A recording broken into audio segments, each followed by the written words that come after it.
Hello and welcome to Giant Mess, a sloppy sports and entertainment talk show hosted by a giant mess. That's me, the Real Cinch Neal Lynch. This is a show about the New York Giants, New York Mets, movies, TV, comedy, life, and everything that comes along with it. I am a plump and furry Irish-Italian American who graduated from a Catholic high school but isn't Catholic, and who went to a college known for producing doctors and lacrosse players and then became neither. Instead, I'm a dad, and I'm a husband, and a failed stand-up comedian, writer, editor, podcaster, vlogger, blogger, video optimizer, content strategist, all those key buzzwords that I can toss around and no one really knows what I do. I have a voicemail, 862-BIT-1986. There actually is a voicemail this week. Maybe I'll play it. I already know who left it. I already know what the message is. I'm going to play it and react to it just for shits and gigs. You can subscribe to my YouTube channel. Just do a search for Giant Mess or Neal Lynch or Real Cinch. You can follow me on my blog, nealynch.com, facebook.com/Giant Mess, Real Cinch on Twitter and Instagram, or subscribe on Apple Podcasts or Spotify. Did you know I'm on Spotify? Did you know that I'm on Google Podcasts, whatever that is? Audio Mac. I'm everywhere. You name a podcast service, I'm on it. So Google me one time. On this episode of Giant Mess, we'll talk about a little bit about life. We'll recap my Father's Day. This is I guess technically my third Father's Day. Yeah. Also my trip to the safari at Six Flags. We'll do a quick rundown of what's trending. We'll review some movies. The King of Staten Island, The Hunt, The Lovebirds, Eurovision Song Contest, The Story of Fire Saga. Pick a shorter title one time for me. And then we'll talk a little Mets. The draft happened early June. We'll recap the draft picks. Mets also released their 45-man summer camp roster. Baseball's back. So baseball officially restarted today. And what we can look ahead to for the 2020 season. It's going to be a weird one. We have a DH now. I mean, that's a game changer. And we'll finish up with the Giants. 5 under-the-radar Giants who could make a big impact in 2020. And the body transformation of one Daniel Jones. So with all that out of the way, that intro in the bag, let's get started. Let's talk about life. Father's Day. I wake up and the doorbell rings. And I'm like, oh my goodness, I got a delivery on Father's Day. I am like a pig in shit. So I go to the door and open the door and I was like, hi. And this delivery man, has a box in his hand, a white box. And he just says, Anna? And I'm thinking to myself, oh my God, my almost 2-year-old daughter has somehow switched bodies with the delivery guy. I don't know if lightning struck or if we both touched a doorknob at the same time. Something mystical is going on here. We both touched something. I must have the night before going to bed, before peeing in a fountain, I must have said, man, it would be nice if my female daughter, woman, girl, 2 years old, switched bodies with a middle-aged delivery man. And then wish came true. It's just like in the movies, folks. So he just kept saying, Anna. And that's what my daughter says all the time. And it's synonymous with TV. That's what I've learned. She's saying Anna, not because she wants Anna from Frozen. We're over Frozen, by the way. That was quick. We just ran that shit into the ground hard. Frozen and Frozen 2 back to back for months on end. And one day my daughter woke up and said, no more Anna. But she didn't say no more Anna. She just kept saying Anna. And we kept putting on. She was like losing her mind, like freaking out. My mom would say when I was a kid, when I was her age, I had a laser scream that could like shatter glasses, clear out restaurants. And I was like, you're exaggerating, Mom. There's nothing in the world that sounds like that other than Mariah Carey. And nope, my daughter has inherited that. Laser beam screams. I mean, like I've replaced both eardrums multiple times since she started doing this.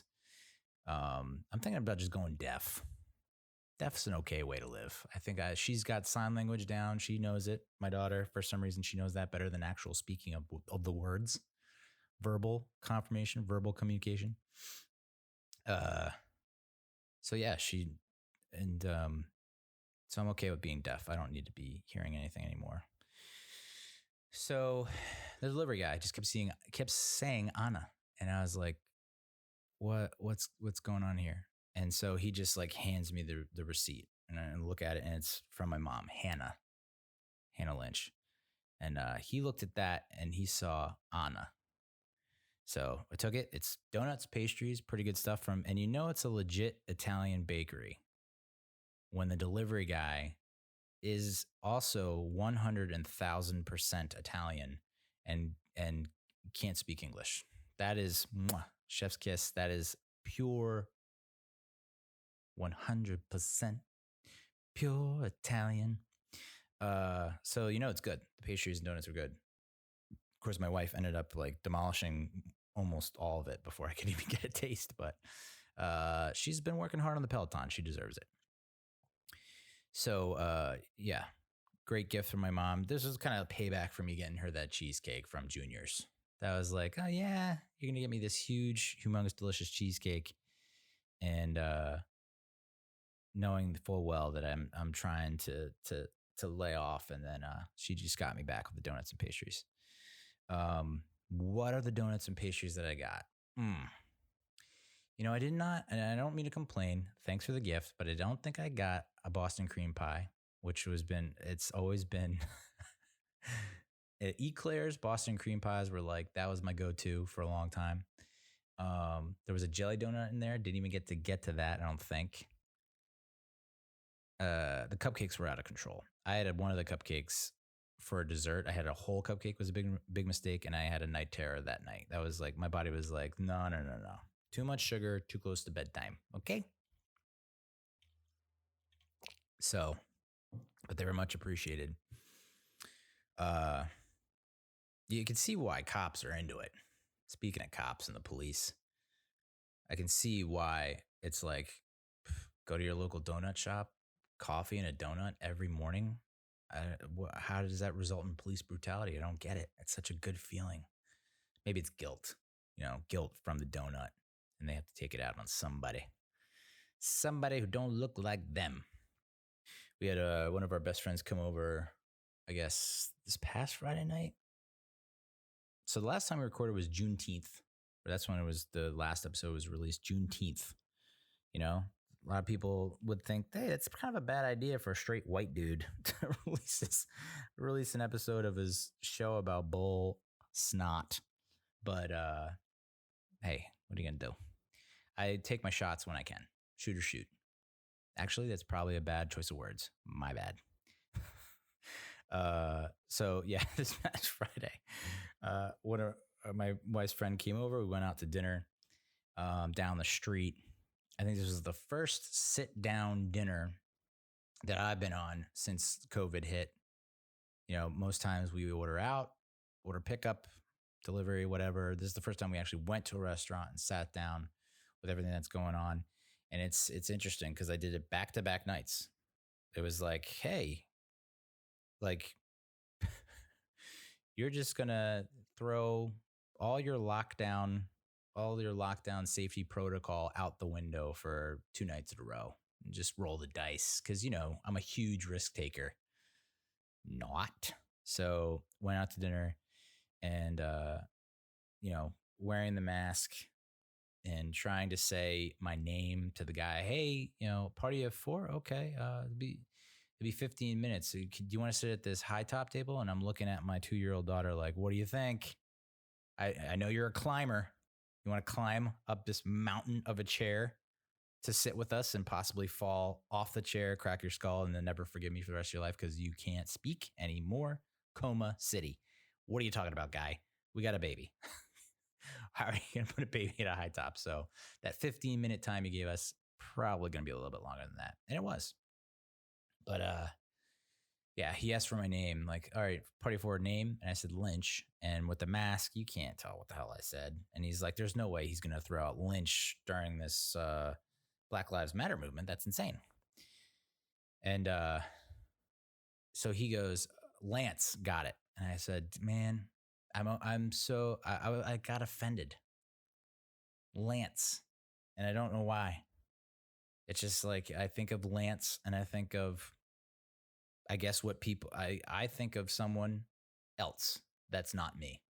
And stereotypical, like, D-bag type of person who probably is a doctor and a lacrosse player and Catholic. And, way better fashion sense than I have. Although I was wearing my surfer button-down short-sleeve surfer shirt, which I almost rejected as a gift because I thought that people would come up to me and start talking surfing, and I wouldn't know. I don't know a damn thing about surfing. Body surfing is all I got. But it's the only shirt I wear now when I go out. So he threw Lance at me, and I got a little triggered. No, Lynch. Oh. And he was like even more taken aback that I would throw Lynch out there. But, eating with a 2-year-old, even with the iPad out, is just mission impossible, dude. Mission impossible. We threw everything in front of this little person who looked adorable. And I think, we got a lot of awes and, studio audience reactions as we walked to our table. So like this place, all the tables are outside. They had like, I guess, a tent area. There's just no tablecloth. They basically just drop a bucket of bleach on the table before you sit down. So you got that pumping through the nasal cavity. And, there you can either scan a barcode to get the menu on your phone, or you can just like, I guess, touch this menu that, I don't know, it's probably creepy crawlers of COVID all over it. And of course, my daughter wants to see my menu and my wife's menu at the same time. It's the same menu. And, just had to walk her around because eventually it's just like she's not having it. She doesn't want Frozen. She doesn't want Lion King. She doesn't want these fries. She doesn't want that burger. She doesn't want a damn thing. She wants to explore. So I got to take her up, pick her up, walk her around the restaurant. And it's not like very scenic. Not a lot to look at. It's like there's a telephone pole, there's some weeds, and a telephone pole. Like, there's not much to look at, but I take her on the lap around the restaurant and point out simple things. And the walk through the parking lot is interesting, at least at this place. We're in an area that's interesting. And I know what the realtor said to us when we first bought our house in Wayne was like, it's diverse. And it's like, oh, that was a weird thing to say. And it's like, actually, no, walking through this parking lot, I get it. Because like, here is a Maserati next to a Toyota Tercel. And then here is a Bugatti or like some kind of Porsche 911.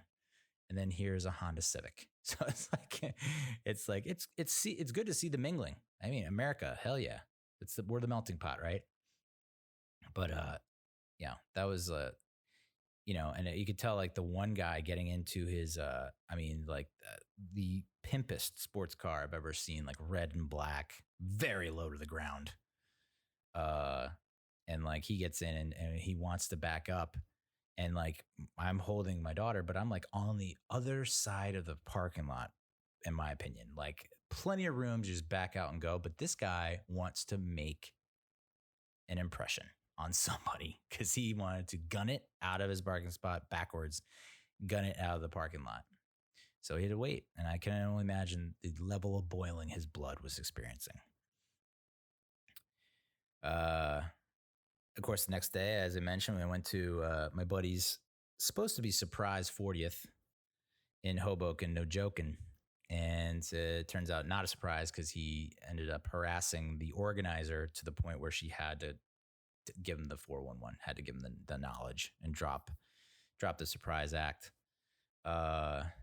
And forgot my mask, of course. Even I brought the mask, left it, Cass dropped me off because we couldn't find a babysitter because the original babysitter had something else going on. I think it was her birthday. Girl across the street, college girl who said, yeah, sure, I'll watch your daughter. She went down to the shore because she's 21 and that's exactly what you should be doing, even in the middle of COVID. So Cass had to take one for the team and stay behind. And so I went, she dropped me off. We brought the mask, didn't take the mask. Had a chance to take the mask, didn't take the mask. So luckily my friends had an extra mask, but at the same time, it's like, whose face is this mask be on? I trust you guys, but maybe are you doing this the same with other guests where you bring it? I don't know. You know, don't overthink anything. Correct? Correct. So wore the guest mask and actually accidentally ended up taking it home. So I don't know. And then you get like a little throat thing going on, and then your rib cage hurts, and you're like, COVID. I don't know how it happened, but I got it. But you go to this restaurant, same kind of deal as the other restaurant. All the tables are outside, but there's much less space. So like the place on Friday night, the parking lot is half of it's gone, and it's just all tables. And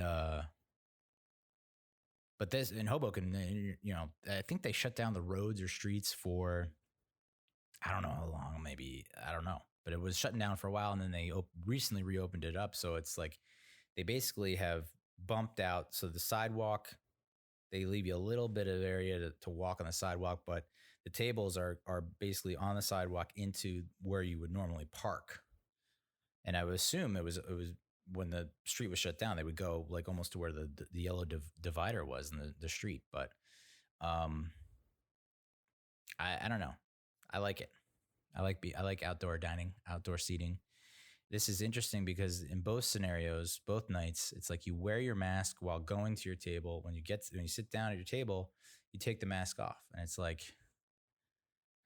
we're in there's a bubble, right? The table has a bubble. That's how it works. There's an invisible force field that blocks out the COVID, and understandably, the waiters, the service people are wearing masks. Friday night waiter had the mask over his nose. Saturday night waiter, older guy, Italian, maybe he's Greek, I don't know, definitely foreign-esque, had an accent, wasn't covering his nose. And it's like, I think you're supposed to do both, but okay.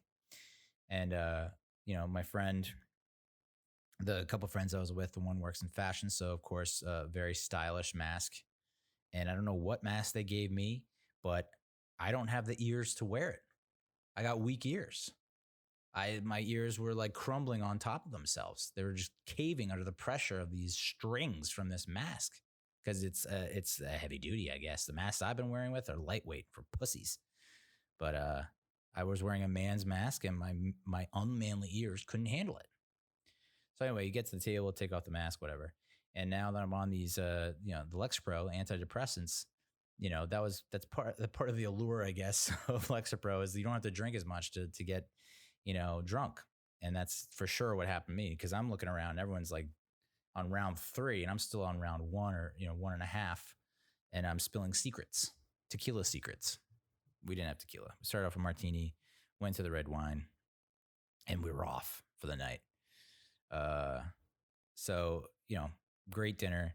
And then the beauty, I guess, with Hoboken is everything's walkable, which I was crushed when my wife suggested that we move out of Hoboken, because I was like, we can walk everywhere. Everything we could ever need is right here. And that was just moving to Weehawken, which is literally you can actually walk to.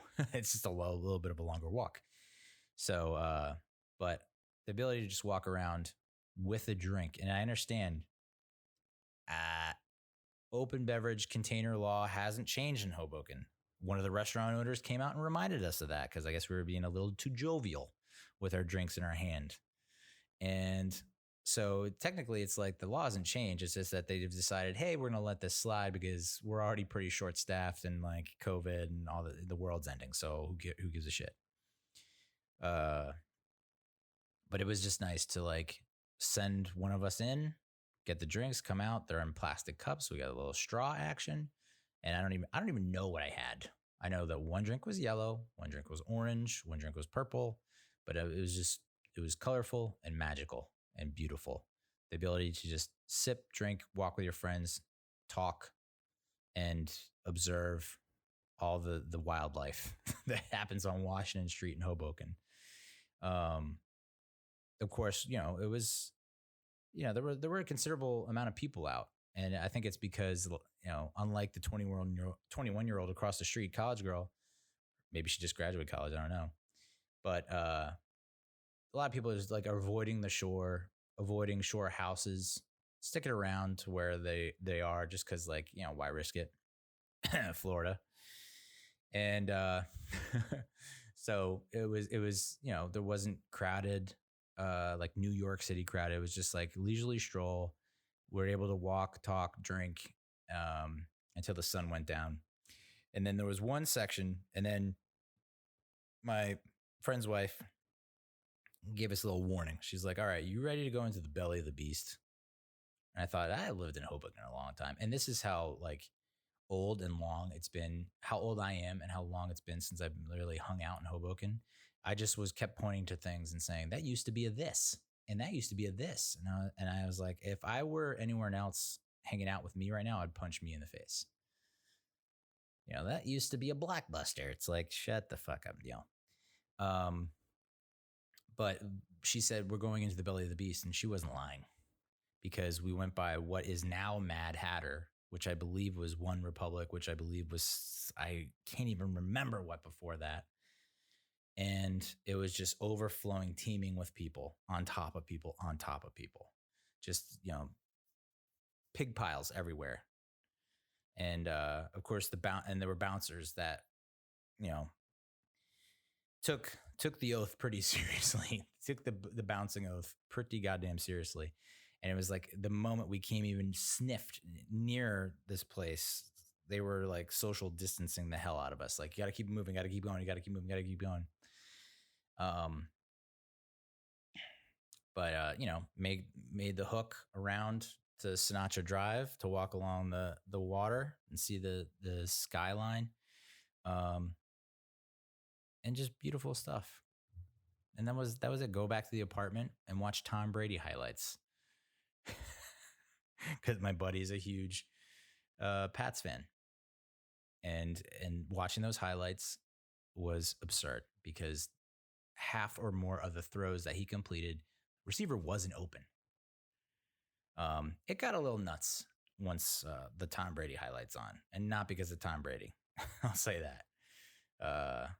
There was, I had to, when a 5 foot tall, 100-pound lady tries to keep up with 3 gentlemen, 3 monsters, each of which are 6 foot plus, 200 pounds plus. She tries to go toe to toe, drink for drink. You do the math, how that ends. It ends with hospital, which is a figurative expression. We're not literal hospital. But I'm sure there, our buddy who had a birthday, he has plenty of pictures to remember that night that will probably come out at some probably the lowest points of our lives, or the highest points of our lives, just to bring us back down to earth.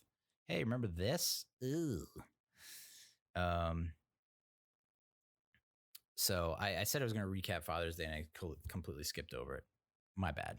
My father-in-law came over. So my father, if you probably know already, if you've listened, this is the first episode you've ever listened to, welcome. My father passed away July 13th, 2006. And so every Father's Day since then has been pretty gut-wrenching, heart-wrenching, a lot of wrenching, Allen-wrenching. So, it's not a day I look forward to.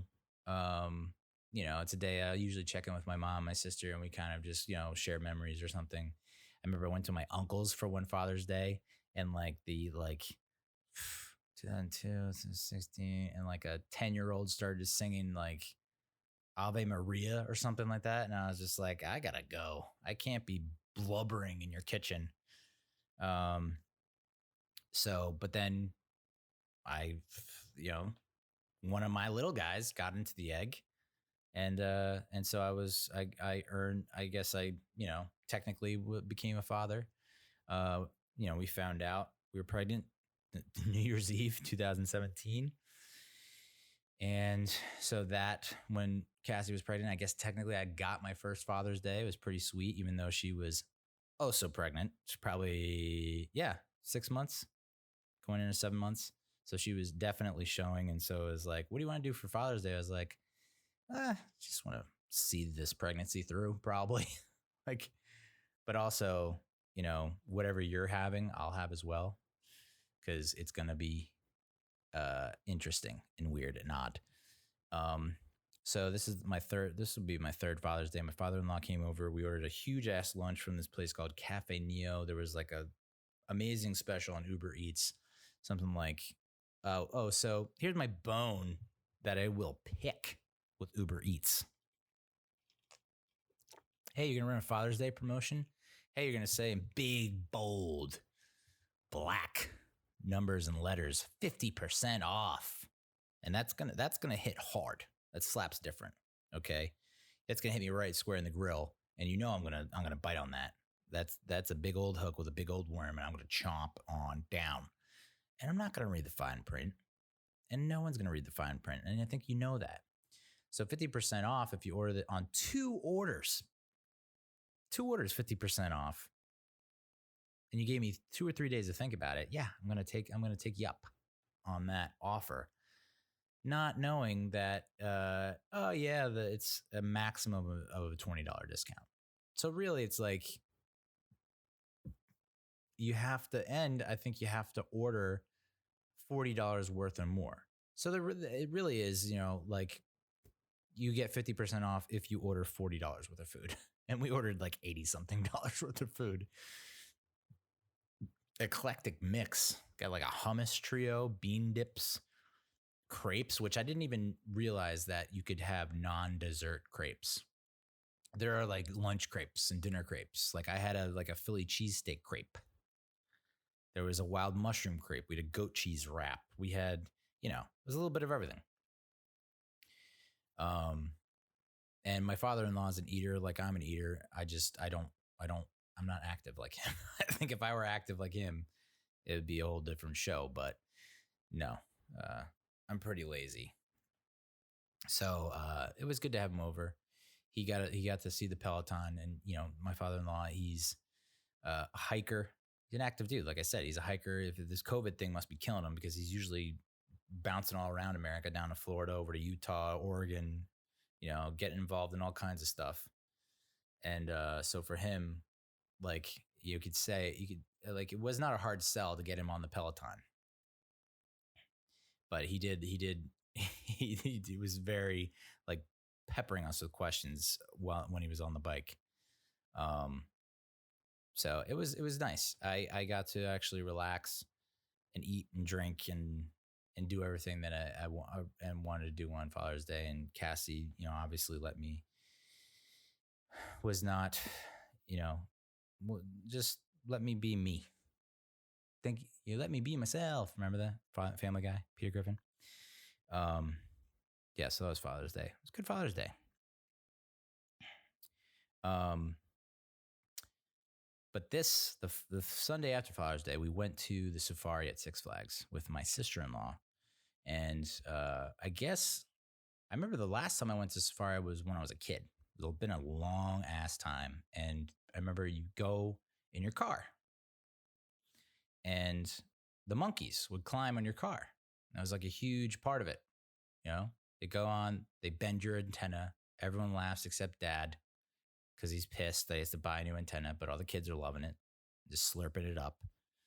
And so I was expecting, that we'd have to go in our car again. But part of me thought, oh, maybe it's a little something different now. Maybe the safari has evolved, And sure enough, yeah, you get there and they have the big ass safari trucks where there's you can just 4 or 5 rows, bench seats. And I was like, oh man, that would have been pretty sweet. Like you just can I don't have to actually pay attention behind the wheel. I can actually take it all in and look around and relax. Instead, it's like everybody's in their car. And because of COVID, you have windows can't go down. And they're strict enforcers too. We saw people, I don't know how this is possible, but get escorted from the line by a zebra truck. A truck painted like a zebra would come up, signal to the person, you're out of here, for rolling down your window. It's that intense, which it's we're outside. I was able to sit at a dinner table 2 nights in a row without a mask on, surrounded by other tables not wearing masks. And that was kosher. but you roll down your window at a safari where everyone else has their windows up, and it's just like animals that I don't think they have COVID, and you get the boot. Tough times at the safari. But Bree, my daughter, loved it, eating it up. But I did try to like do the thing where I'm driving at 5 miles per hour and keeping one eye on the car in front of me, and one eye on like trying to record video. I don't know, because I'm a maniac. It's like I want to get some good footage, for her, right? For the 2-year-old, exactly. Not for like putting it on social media and getting them likes. Ugh. But it was a good time.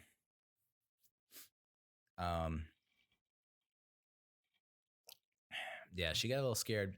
Her favorites, I mean, we saw so it got off to a slow start. I'll say that much. Got to a slow start. You didn't see much. And then you saw some like elk, I guess. And as you're driving, all of a sudden you're like, man, we're at a standstill. What is going on up there? Gridlock. Which led me to believe, like, if we ever get back to normal commutes and there's gridlock on the 5 in LA, or 495 or Route 3 coming into the Lincoln Tunnel from Jersey to New York, let's release some fucking zoo animals. Just some wild animals. Drop them down from a helicopter, a big old bison or giraffe or a moose with huge ass antlers. Then just have them walk through. Just to ease the madness a little would be great. Because that's exactly what happened here. The standstill, no one's going anywhere. You're like, something is popping up above, north of here, due north. And so you finally, the cars began to kind of part and go off the road, even though you're not supposed to. And sure enough, there was like this huge, I guess, elk with massive antlers. Almost antlers like the length of this dude's body. And he's like somehow manages to maneuver his neck and his head so that he can scratch his undercarriage with the antler, dude. Unbelievable. I've never wanted to be an elk more in my life. And I have easy access to my crotch area with my hand, but I'd much rather get an antler in there, especially antlers as impressive and as big as those. I mean, it's peacocking at its best. And we saw a peacock, and that peacock had nothing on this elk with the antlers. But the way it was swinging the antlers, I was like, he's definitely taken off a side view. I don't know how side view has not been taken off yet. So that was fun to watch. We got to see like a bison walk by very close across the road. Would love to see a bison take on a car. I know that was like a Geico commercial at some point, but like, yeah, I'd like to see what kind of damage a bison could do to a car. That should be like its own part of the safari. Just like, hey, we have a car. Let's paint it in blood or whatever the hell needs to get these friggin' animals riled the hell up and have them go haywire on these cars. Or just, set it up. Have like a stunt driver in a stunt car and just like, but then I don't know. I guess like everyone going to try and do it. Fantasyland, Neal. It's where Mr. Mayor, that's what they call me, a Fantasyland. But yeah, so bison in the road, big ass elk with big ass antlers in the road, giraffe in the road, which, giraffes will never fail to drop my jaw, to amuse me. Just why giraffes? Why are you giraffe? This one is in the middle of the road. It's tall. You can see it from like a mile away in the middle of the road, and you come up to it, and I'm like trying to film it, and I feel like on camera it doesn't. From when they're in front of you, it doesn't really register. It doesn't really show the scale or anything like that. And I'm like, I mean, I'm getting it, but it's like you can't really see until this motherfucker waltzes by our car. And our car is, it's not huge, but it's also not like a hatchback from Wayne's World. Like, it's a pretty decent sized car. And this dude's like nuts, like scraped our roof. It was like, oh my God. So I think I got some footage of that walking by, and I was like, hot damn, you could live under there. I just want to like swing from this dude's belly. And yeah, so that was cool. Got to see elephants, a couple elephants, got to see a couple rhinoceri. The rhinos, fun fact, just learned this, which seems out, it just doesn't seem real. Uh, Rhinos, the horn is not like ivory. It's made of hair, which I covered in hair. I could see made of hair. I don't believe it. So I think they have a little bit of a. I had to fact check that. We need Twitter to get on the case and lay off of Trump for a little bit and like investigate this fun fact about rhinos, because I just don't buy it. How hard can your hair get? I don't know. I mean, I've been there a couple times when the gel, the LA looks extra strength, just late night. But yeah, that was bonkers.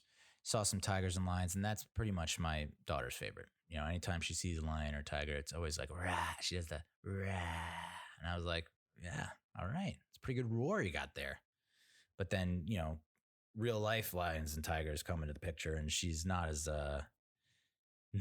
not as willing to dole out the roars, and she actually, it was a mixture of excitement and absolute fear, because she was like hi, like that kind of ultra scared high, like you just got caught doing something super bad, pants down, red-handed, hand in the cookie jar, that kind of like punishable by death scared high. That's how the high went.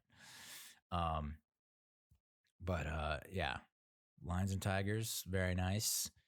And got to see some bears. There was one, as my sister-in-law pointed out, there was one like straight up just like evil looking bear, a bear that probably is like the equivalent of Scar in Lion King, like that kind of bear, like malnourished, probably voluntarily malnourished, just can't bear to eat what the other bears are eating, pun intended. Hell yeah, drop it like it's hot.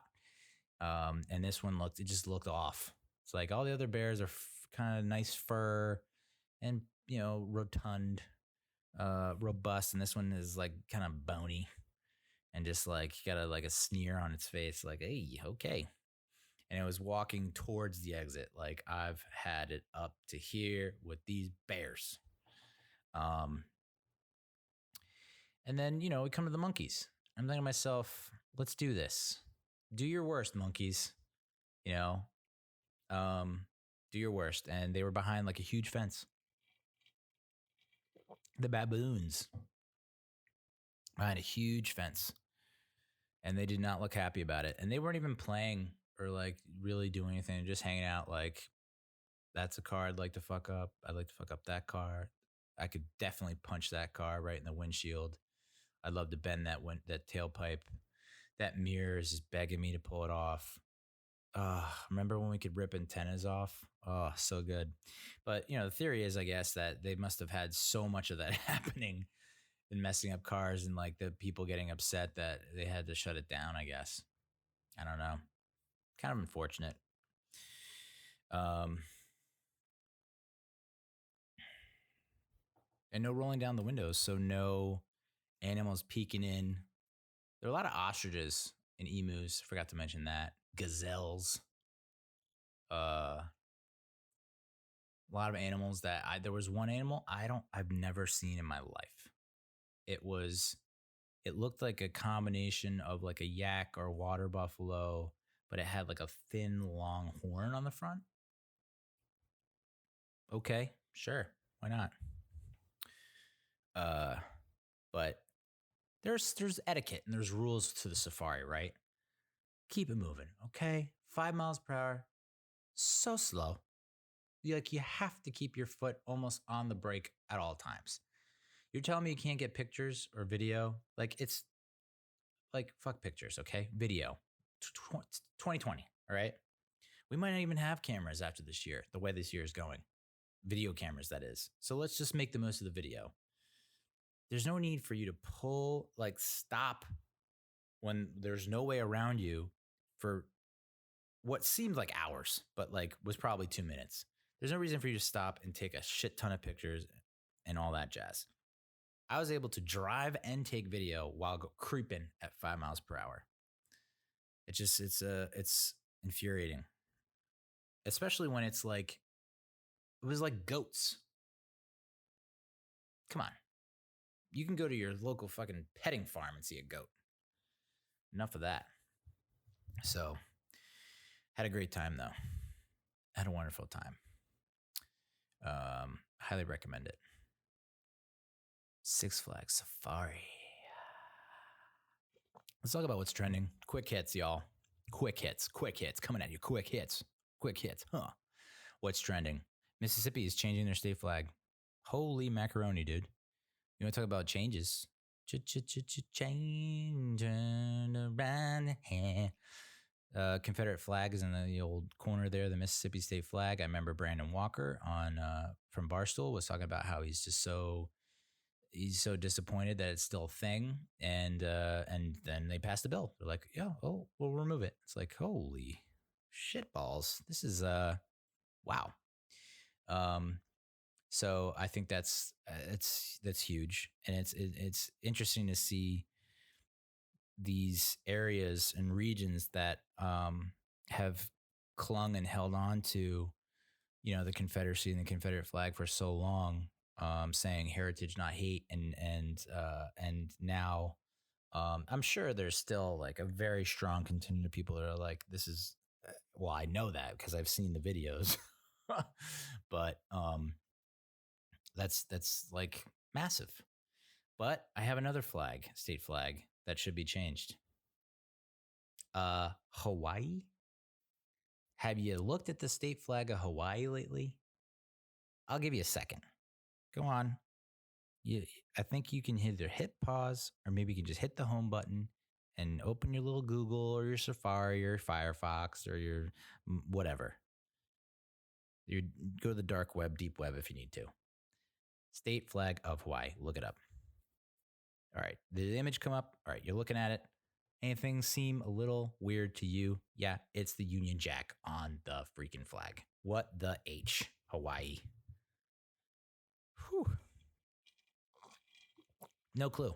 I would have, if you told me, hey, draw the state flag of Hawaii, I would have drawn a coconut, palm trees, poi, a hula hoop, a pig, a surfer, maybe a turtle.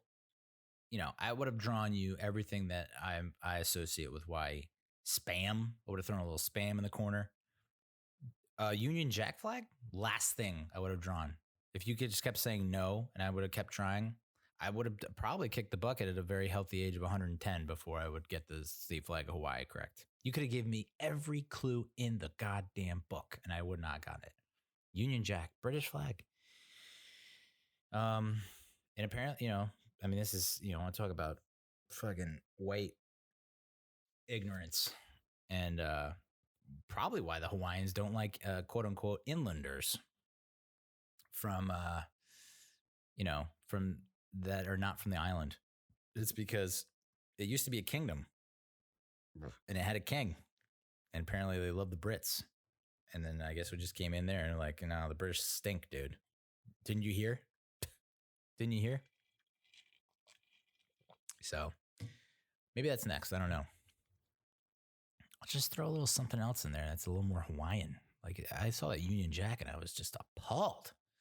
No offense to the British, but come on.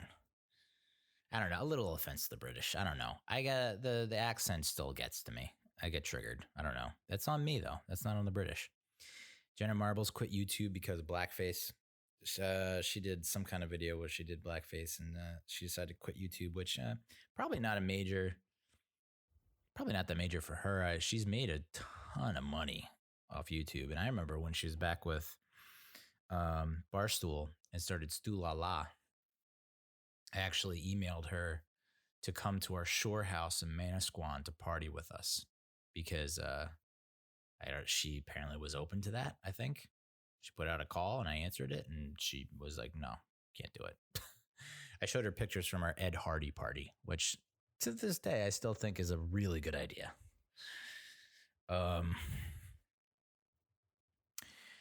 But the blackface thing is happening everywhere. I mean, Jenny Slate is no longer voicing what's her face from Big Mouth, the little black girl from Big Mouth. The guy, white dude, voicing Cleveland Brown from Family Guy, he's now stepped down, resigned, I guess. And then Kristen Bell was voicing some kind of biracial, half black, half white character on a Apple original, Central Park, which I just started to get into Apple TV originals.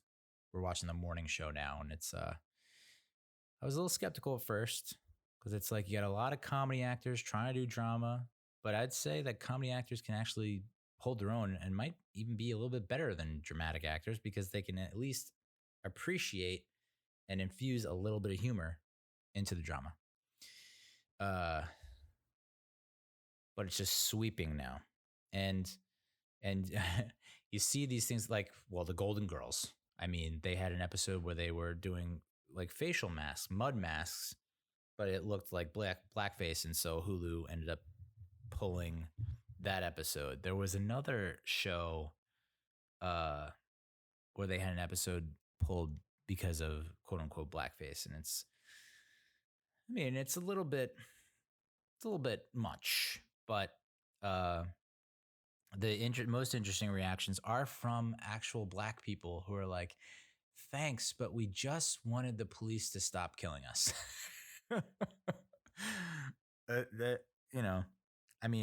I laugh and it's not funny, but it is kind of funny. I mean, like all these other things are happening and we're still, all that we want is like, we want to keep racist dickheads from becoming cops. So I don't know. Maybe that'll be the grand finale of this Black Lives Matter movement. Or like, we've cured everything, and now for the finale, police reform. Big Ben Roethlisberger. This is kind of like old news by now, but he's admitted on some kind of podcast with a former player that he was super into booze and porn, and then he found Jesus. And it's like, I don't know, those are two pretty good things. And yeah, maybe they ruined my life. But if there's a way that I had to ruin it, I wouldn't have picked any other way. Booze and porn. And found Jesus. And it's like, I don't know, I guess maybe I'm still looking. I don't know. I thought I found him. Like I was introduced to him and like kind of went through all that. And I was just like, this is a little... I mean, thanks and everything, but come on, like I gotta be guilty this whole time. So, Roethlisberger, I'll repeat what I said last episode. Roethlisberger is gonna have an 2019 Eli Manning-esque year, where he's gonna look not so great to start the season, to the point where the playoffs. The Pittsburgh Nation, Steeler Nation is going to think like the playoffs are not feasible. Start a young gun, maybe that Duck, whatever his name is, Duck Hodges, whatever his name is. Didn't they also draft another quarterback? And then that quarterback will kind of take off and get his own nickname. Still not as cool as Danny Dimes. And then Big Ben will have to come back because the rookie gets hurt or the young upstart gets hurt, and then he'll win a game or two, and then he'll like right off the sunset. I just don't think he's going to have this like renaissance year where he's going to lead them into the playoffs and make a push. Not going to happen. Phillip Rivers, who knows with Phillip Rivers? He'll probably start every game, but then he'll pull the same thing he's done with San Diego and LA for so long, where it's like, here's a stretch of games where we look unbeatable and we beat like the number 1 and number 2 teams in the NFL. And then here's a stretch of games where we lose to like just heartbreaking fashion. I think the biggest story from what's trending, the biggest stories for me, we'll probably end on that. Or no, I'll say it now. Bubba Wallace in NASCAR. I don't know what's happening here. I don't understand how this is happening. And it makes me think. So you hear, okay, there was a noose found in his garage. And you're like, you picture what I picture. a fucking actual rope noose, like what looks like a noose used for lynching and hanging people, like executioner style. That's what when you say the word noose, that's what I picture. And then it comes out, well, there's no picture of it, or it hasn't been released yet. There's no video.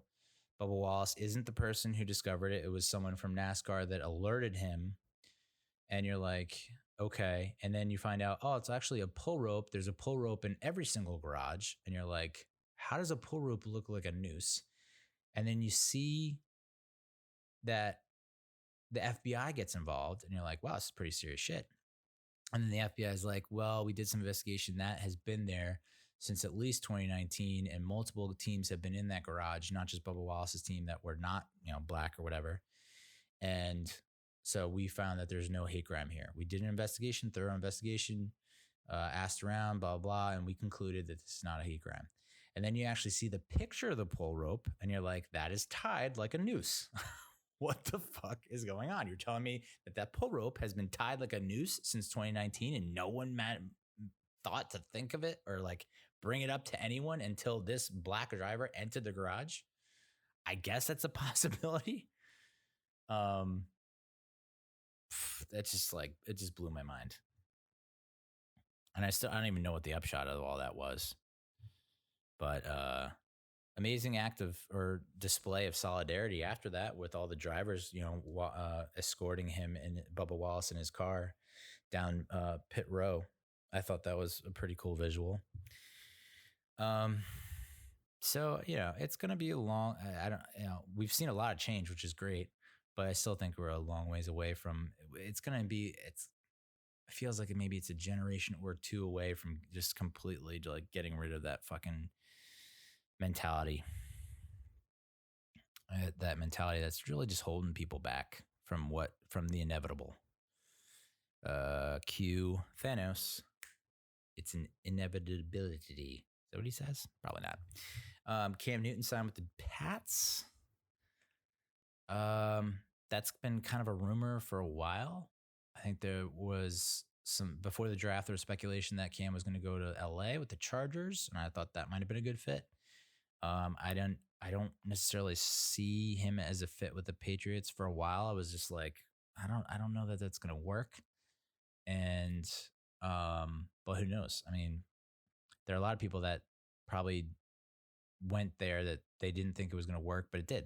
LeGarrette Blount, Randy Moss, people that didn't fit within what, quote unquote, whatever the mold is that people think the Patriot way with Bill Belichick, and they have put up numbers. So, do I think he's going to win a Super Bowl with them?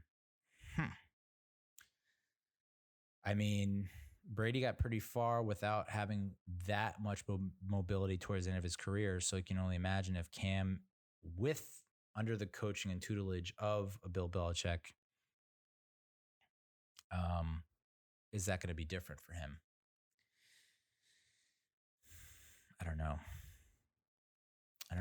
I mean, he's only 30, right? Yeah, he's only like 30, 31. And, there are a lot of people saying, well, when Brady was 30, 31, he had just torn his ACL. But again, Brady was also like a 3-time Super Bowl champion by that time.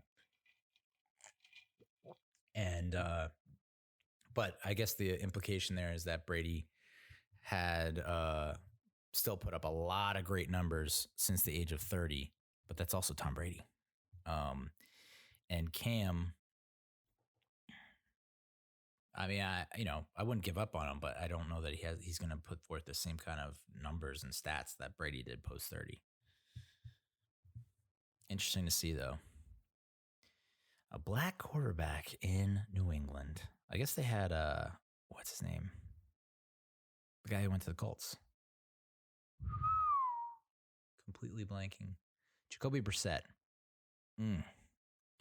Who a lot of Colts fans, I know Pat McAfee was high on Brissett when he went to the Colts, and a lot of people think that he still has it, but then you bring in Philip Rivers, so it's like, is that like a one step forward, 2 steps back situation? Yeah, so that's kind of what's trending. Quick hits, what's trending? Let's talk about movies. Okay. I only have one piece of movie news, and that is that Michael Keaton is returning as Batman, question mark? Fuck yeah. I can't give my stamp of approval harder than that. I guess it's going to be in the upcoming Flash movie, the Flash with the standalone Flash movie that is going to be part of the DCEU with is it Ezra Miller is his name? Who I thought it did about as much as you can with the Flash character and made it a character, made it a fleshed out human with quirks, eccentricities, depth, as much as he could in Justice League, you know? And I think we get to further explore that in a standalone. But with the Flash, I think they're going to introduce like a multiverse type thing, which if you watch which I don't think that happens without the 2018 animated Spider-Man movie, where you had the multiverse there and you had like Jake Johnson doing like the divorced Spider-Man from one universe. And then you have the Spider Pig or Spider Ham from one universe and the noir Spider-Man. And then you have Morales. What the hell is his name? The main character, Miles Morales, I think, as the other Spider-Man. So I think that really opened the door to show that it can be done in a way that's not confusing or disorienting. So I think they're going with that with the Flash. I mean, it also helped that the Avengers, Endgame, was able to do a little, not so much multiverse, but time traveling to show that it can be successful. So Michael Keaton as Batman in a multiverse that the Flash visits, because the Flash has the capability to do that. Again, not a huge comic book fan or reader, but very intrigued by the multiverse. Even though I can see from a storyteller's perspective, like that's got to be tough because you want people to invest in your characters that you developed, but it's like there's also the same type of character in another universe. I don't know. But there was a cool image or graphic with like Robert Pattinson as like the young Batman and Michael Keaton as the older Batman, kind of in one shot, and it looked really cool. They obviously not gonna. I mean, I don't want to say obviously. I don't want to completely rule it out, but that's the Batman with Robert Pattinson is kind of like standalone. It's not going to be associated with the DCEU, kind of like Joker with Joaquin Phoenix was a standalone, right? But there's a theory that like multiverse Michael Keaton as Batman might eventually set the tone for Batman Beyond, which I know a lot of people are excited about. Who knows if it ever happens? I thought a lot of people thought it was going to happen with Joseph Gordon-Levitt when they kind of made the connection towards the end of Dark Knight Rises. Spoiler alert. Anyway, it's enough of that. Let's go to the King of Staten Island. We go from the Prince of Gotham. Is that a Cape Crusader? Not the Prince of Darkness. That's Satan, right? I don't know. There's some kind of prince in there for Batman. There's the Clown Prince, which is Joker. Anyway, King of Staten Island. 2 hours and 16 minutes, way too goddamn long. Rated R, comedy, drama, more drama than comedy. At least not laugh out loud comedy. It released to streaming services June 12th. Scott, played by Pete Davidson, has been a case of arrested development since his firefighter dad died. He spends his days smoking weed and dreaming of being a tattoo artist until events force him to grapple with his grief and take his first steps forward in life. That's a synopsis from IMDb. I've been kind of, I'll admit it. I've been like incredibly envious and jealous of Pete Davidson. I'm incredibly envious and jealous of younger people who are successful younger in life that I'm older than.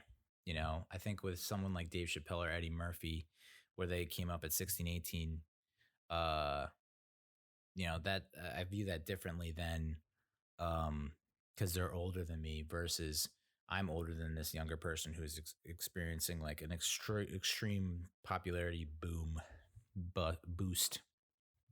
And Pete Davidson's kind of like the face of that for me, where it's like, Bill Burr said somewhere in some interview that he met Pete Davidson when Pete was like 12 and knew he had it, quote unquote. And I'm just like, what? 12? Dude hasn't even gone through puberty yet. Things change. Puberty. When those pubes start coming in. And that's kind of Pete Davidson for me in a nutshell, where it's like, I know he has a strong fan base that fucking love him. And it's weird. I'm torn. I want to get on board because you keep hearing that you're witnessing greatness. Like, this is a guy that like on SNL by age 21 or whatever the hell it was, 20. And it's like, is he on the same trajectory and path as someone like Chappelle or Murphy? I don't know. I mean, wasn't Anthony Michael Hall also on SNL at age 18? I think Robert Downey Jr. might have been as well. So I don't know. It can go a whole bunch of different ways. But after watching that stand-up comedy special he had a couple weeks back that I tried reviewing, I don't know. I didn't have a lot of faith in it, even though you kept seeing the promos for this. And it was like you keep seeing that one fucking, not soundbite, but pull quote. The best Judd Apatow film ever. Period. Not even a question mark. Not one of the best Judd Apatow films ever. The best Judd Apatow film ever. So, let's do a quick rundown. Directed by Judd Apatow. He's directed Knocked Up, 40-Year-Old Virgin, Trainwreck. He's also written Pineapple Express, Walk Hard, The Dewey Cox Story, and You Don't Mess with the Zohan. You're telling me that The King of Staten Island, maybe you haven't seen it yet, and maybe, by the tone of my voice, you can tell that I'm not on board with that quote, okay? It's not the best Judd Apatow film ever. You cannot beat Knocked Up. You cannot beat 40-Year-Old Virgin. And I'll die on this hill. I know I'm going to get a lot of hissing, booing, chucking of tomatoes and various produce. Trainwreck is better than The King of Staten Island.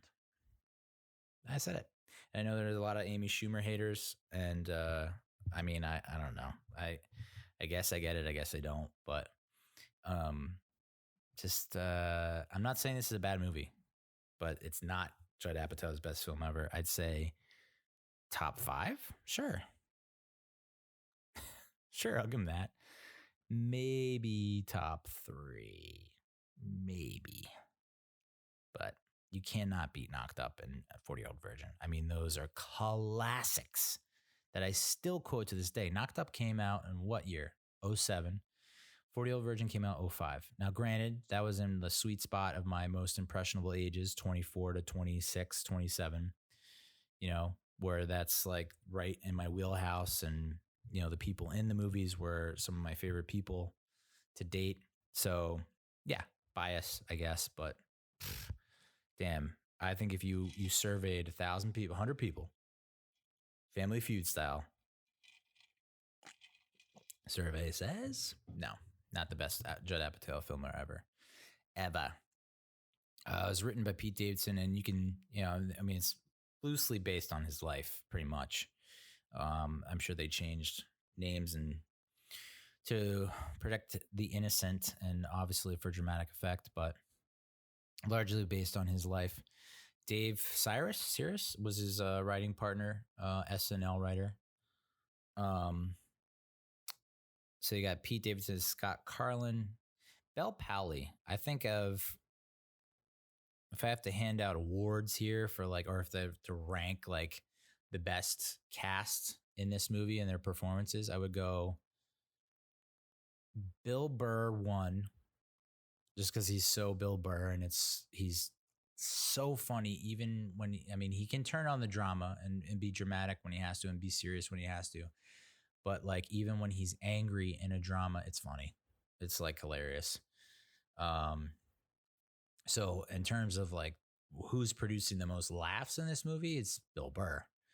Um, and then I would go to Belle Powley, who plays Kelsey, um, who is the girl that is basically wants to be Pete Davidson's girlfriend in this movie, and he's like resistant because he's I guess scared of commitment because of what happened with his father and his mother. But she's also really good in the morning show, which I didn't know. I guess she's British. She plays someone from Staten Island in this movie, and she has a pretty decent accent in this movie. But these Brits, man, I know I just said it. I'm offended by them in the previous segment, but like you don't know they're British until they talk in real life in their own British accent. That's impressive. Meanwhile, you have a lot of Americans that try to do other accents, and it doesn't really come off that great.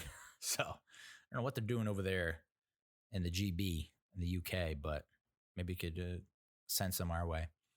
I'd say third is Marisa Tomei. She was pretty awesome. She is now the de facto hot mom, like Spider-Man's. I mean, I guess wasn't Spider-Man's mom. He was Aunt May. She was Aunt May, but like, parental figure, hot parental figure. It's like a lock. It's Marisa Tomei. What a standard to live up to for other parental figure actors. Yikes. I would say this is kind of a stretch, but it might go Lynn Coplitz, might go Steve Buscemi. I think Steve Buscemi was really, he gave, of all the dramatic actors in this movie, I think he did the best, ? Lynn Coplitz, who's a funny comedian who played Joy, who I guess is Pete Davidson's sister's best friend's mom, if you could follow that. She had some funny one-liners. And then,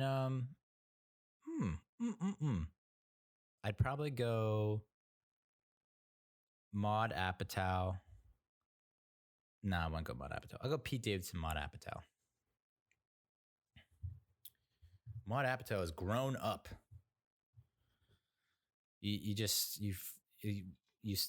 I still think of her as the girl from This Is 40, like the little girl from This Is 40 and from, was it Knocked Up? Yeah, Knocked Up and This Is 40.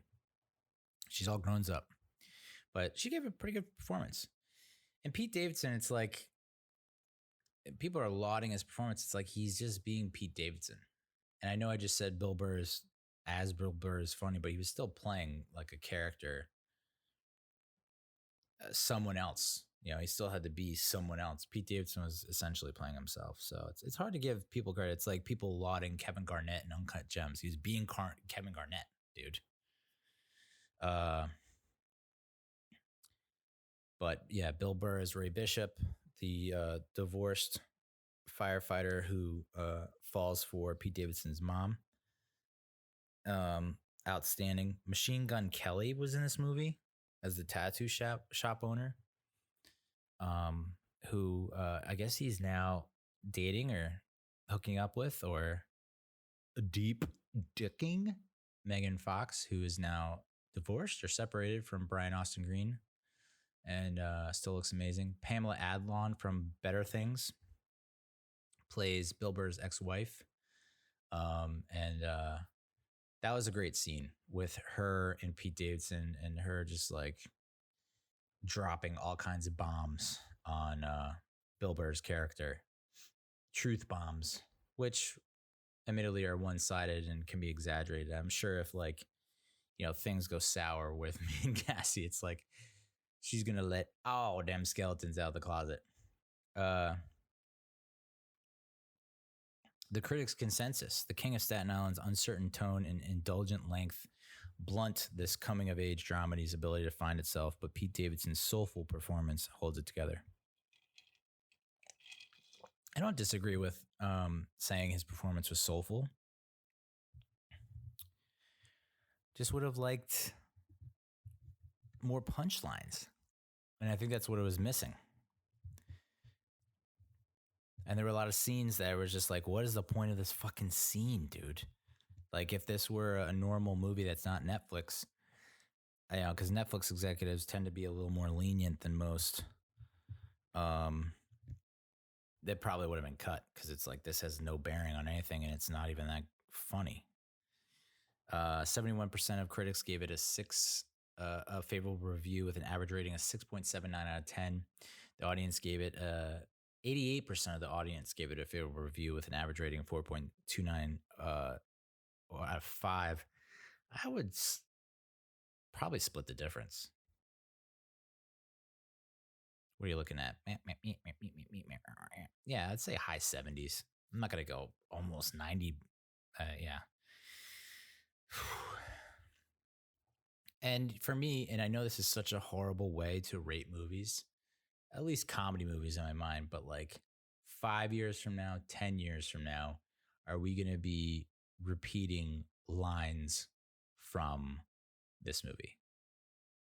And I know that's not the be all end all to measure comedy movies, but hot damn, dude, Old School, Forgetting Sarah Marshall, Anchorman, Ricky Bobby. I mean, all of those movies, top comedy movies from the 2000s, mid 2000s. I think I still quote them to this fucking day. And yeah, that's lame. I get it. But like, it's still a measure in my mind of how popular a movie can be and how great a movie can be. I don't see that with something like King of Staten Island. It's been, 2 weeks since I saw that movie? I can't tell you one single line that I remember from it. So, and it's like, do I really want to rewatch it?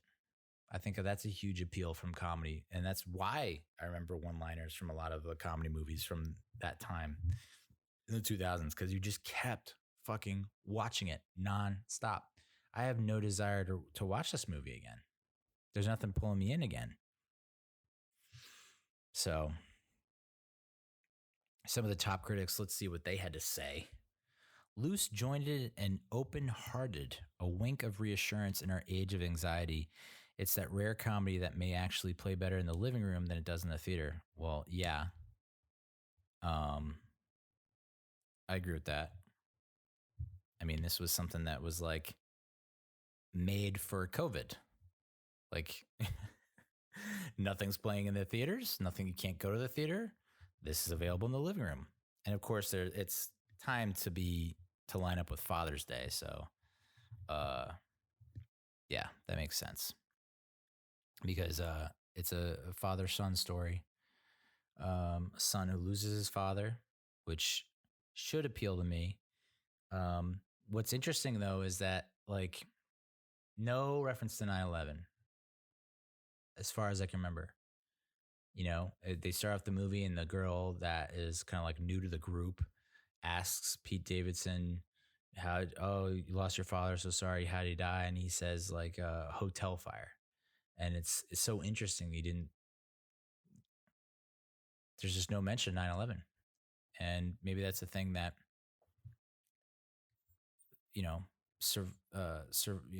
widowed family members do. I don't know. I didn't lose anyone in 9/11. I have friends that did. So I wouldn't know. I don't have the personal experience to say it, but it was just interesting that it was just never really brought up. And there wasn't really a reference to it into the very end. Spoiler alert. When he leaves, he escorts Belle Pally's character to her test or whatever test she has to do for city planning, and he kind of stops out front of this place, which what was it? City Hall, maybe? I don't know. And he kind of looks up to the right, and I was like, this seems like it's a meaningful shot, but he's looking up at like nothing. And part of me was like, is there going to be a fucking plane crash right now? And it's like, no, he was looking at where the Twin Towers were. And of course, after I looked it up after, I always like to look up IMDb trivia afterwards, and I see, his father died in a hotel fire, but it was caused by 9/11. So, um, another top critic said, on its face, the King of Staten Island may look like a thwarted, entitled young man getting his act together, but it gains momentum to become a portrait of trauma and unresolved grief. Yeah. Which is why I said it's more of a drama than a comedy. It's really Pete Davidson working, showing America or the world what he has been going through and what he's been working through as a human. And, you know, even the attempts to be funny kind of felt off. Like when he, you know, this is the spoiler review. I don't know what to tell you. Like, if you haven't seen it yet, like, try and keep up. But they're at the beach, him and his friends. His friends stunk, by the way. And I don't know if that is intentional or if it's like a condemnation. Every time I say that word, I think of condemnation. Like there's a nation like that was founded on the backbone of the condom industry. I don't know if it was like, hey, this is an example of how bad Staten Island is, how much it stinks. These are the type of people that hang out there. But like none of his friends, except maybe the one kid, the one guy with the mustache and the longer hair, who is kind of shorter, and like everyone's like, oh, you don't have you keep talking about this girlfriend, you're getting catfished, dude, you're getting catfished. Oh yeah, you met her online, you're getting catfished. That guy was like the only redeemable, likable friend out of that whole crew. And it was evidenced in this scene I'm talking about where they're at the beach, just like hanging out like on a bench on like lawn chairs at the beach, I guess smoking up. And like this kid just like is lost and wanders into their little crew. And Pete Davidson just ends up trying to give him a tattoo. Kid's like fucking 10, 8, something like that. It's like, I don't care what that kid says. It's a kid. He has no idea what's going on. So that scene was like, I feels like that scene was meant to be a lot funnier than it was. I just didn't buy it. I was just like, and you could even see it, like the one likable, redeemable character who ends up getting kind of his form of redemption towards the end of the movie. He's like, guys, I don't know how I feel about this. Like, I don't like this. And I was like relating more to him than it was Pete Davidson or anyone else. Cause it was like, this is a bunch of like stunads who, like, I think there are better ways to show Arrested Development, maybe. I think 40-Year-Old Virgin pretty much nailed it. I could see him like trying to give tattoo to his friend. Like they actually touched on that with the redeemable character. The hell's his name? I can't keep calling him a redeemable character. I don't know his fucking name. Igor, right? It's not Richie. I don't think it's Richie. Maybe it is Richie. Either Richie or Igor. Like he's let Pete Davidson tattoo him, and there was some. That's an opportunity for a joke, punchline, set up punchline. Like give him funnier tattoos that Pete Davidson has tried and hasn't worked out. And like at the end, spoiler alert, coming your way, hot and heavy. But like, okay, we get to the point where Ray, played by Bill Burr, and Pete Davidson's character have been butting heads the whole movie because Bill Burr's character has fallen for Pete Davidson's mom. The kid that Pete Davidson tried to tattoo turns out to be Bill Burr's son. He goes to Pete Davidson's house to fucking bring down the hammer and ends up falling for Pete Davidson's mom. They end up secretly dating. And so that pisses off Pete Davidson.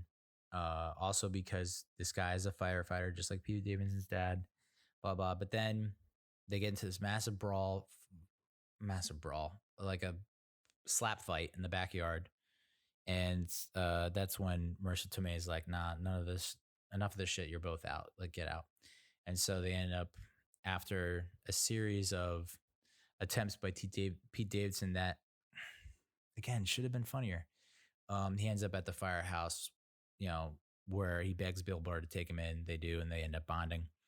Bill Burr ends up letting Pete Davidson practice tattoos on his back because he's like, I'll never see it, so I don't give a shit.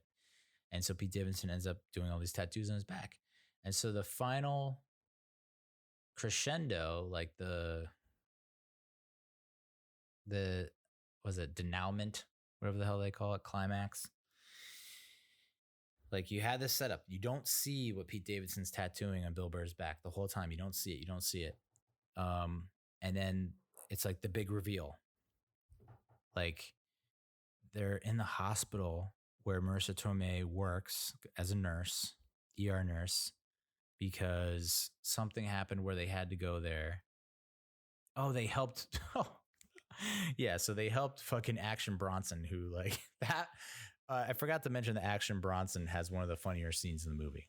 So if you're ranking like in terms of funny, Action Bronson is like probably one of the top 3. He just stumbles up.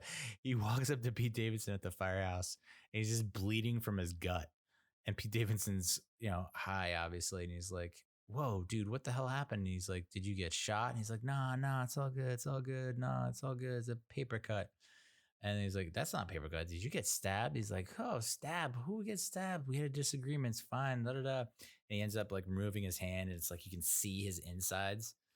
And like that sequence was hilarious. Like definitely one of the funnier parts of the movie. But yet again, not exactly from Pete Davidson. It came from someone else. I don't know. But so yeah, they bring Pete Davidson brings Action Bronson to the ER, and then Bill Burr's, he had to wait there because of whatever. And Bill Burr, being a firefighter, comes to the rescue, shows his whatever, and they're able to get back there quicker. And so it's Bill Burr and Pete Davidson, and Marisa Tomei comes up and is like, kind of chastising them or whatever. But then she's like, I see you two were kind of getting along and bonding. Like, is this different? Blah, blah. And it turns to like, I've been letting him like do practice tattoos on my back. And so like, you look at she's like, well, let me see. And you're like, okay, here's the big reveal. Here's the punchline. Here's where it's like, it's going to be obviously it's going to be funny in some parts, but it's going to be like this tattoo that is going to blow your goddamn mind. And it's going to be so great that you're going to be like, yes, this guy actually should be a tattoo artist. And then he reveals it and it's like, okay, it's funny. Like there's a lot of conflicting imagery and, funny stuff down below, kind of funny stuff. And then they pan up to where it should be like this beautiful thing, cause she's like tearing up looking at it and you're like, whoa, this has got to be beautiful. And it's like Pete Davidson, his sister, his mom, and like Bill Burr just like kind of smiling. And then like in the sun, maybe is his dad or something like that. And you're like, that is one bad tattoo. But I guess that wasn't the point. But it's like, he's a fucking amazing illustrator. Like you saw when he was escorting Bill Burr's kids to school, walking them to school, because apparently that was like like the punishment. He would show like the one kid, the son that he tried to tattoo was like, I'm into like superheroes and whatnot. And I come up with my own characters and here's my character. And he's like, oh, okay. And they have a exchange about what the powers would be. And then Pete Davidson ends up actually drawing the character for the kid and it looks fucking amazing. And you're like, what is the obsession with the tattoo artist shit that you stink at? And how do you stink so much of the tattoos, but you're awesome at the comic book drawings? I know that's a weird thing that like to make a connection over, but like, I don't know.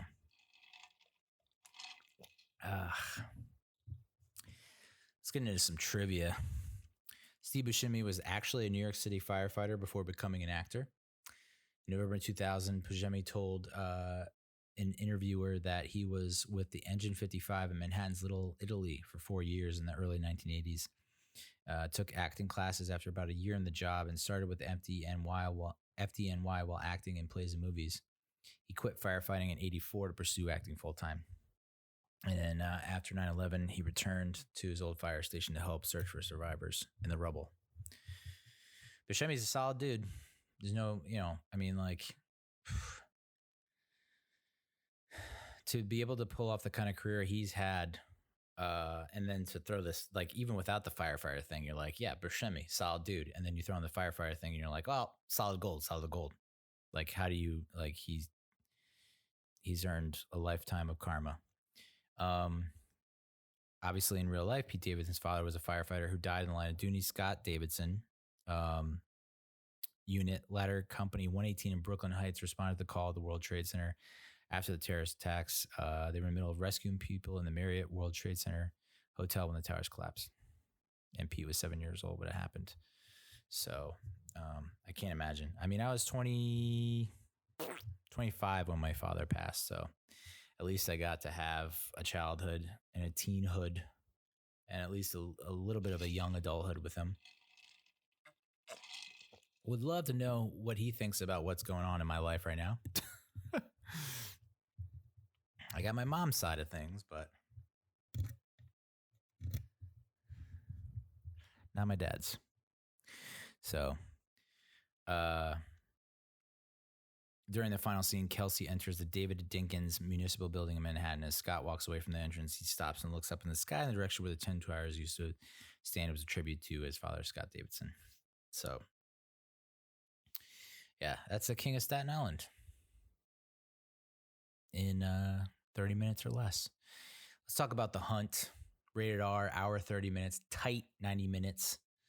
Well, we'll finish with the King of Staten Island. There's the scene where, like, they have to fight for tips at that restaurant where he's waiting, or he's a busboy, and they have to throw on like these Hulk hands and fight each other, and he keeps getting knocked out. And it's like, I kind of see the symbolism of it, where he just keeps getting knocked down, but he keeps getting up again. Shout out Chumbawamba.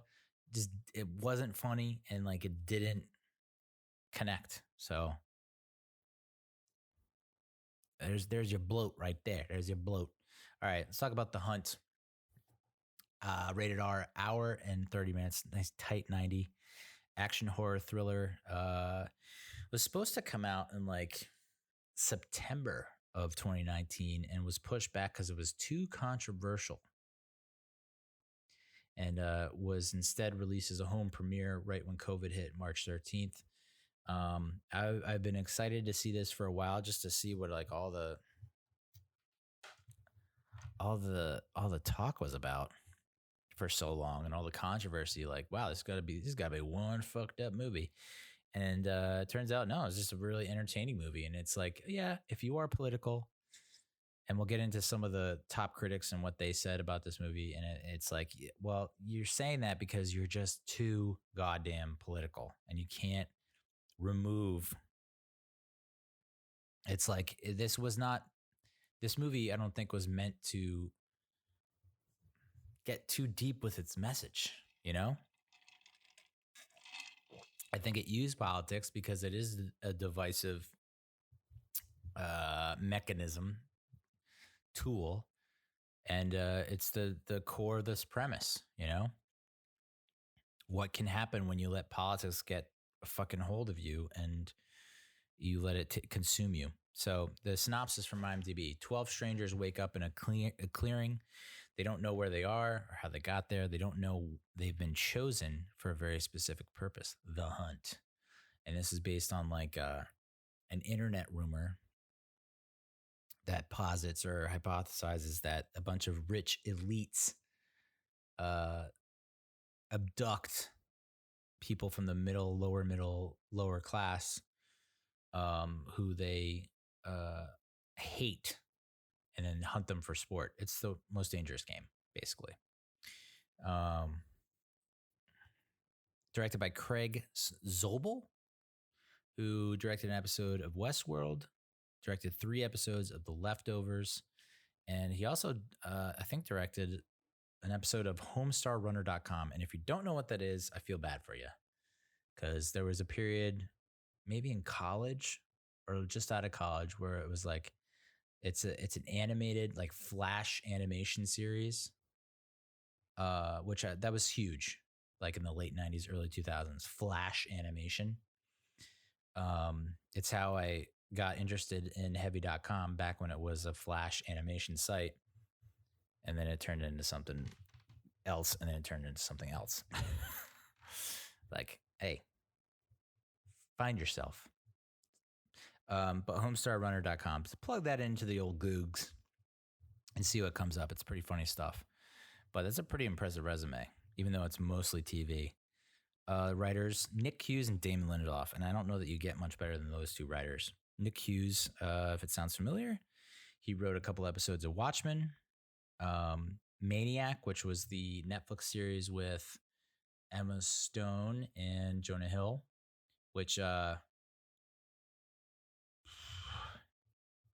it was I mean, it was just different. I liked it a lot. Also wrote, was a staff writer for The Leftovers, which explains the connection to Zobel. Damon Lindelof obviously worked with Nick Hughes on Watchmen and The Leftovers. He also wrote World War Z, Star Trek Into Darkness, Prometheus, Cowboys and Aliens, and Lost. I mean, it's a pretty good, not a bad portfolio.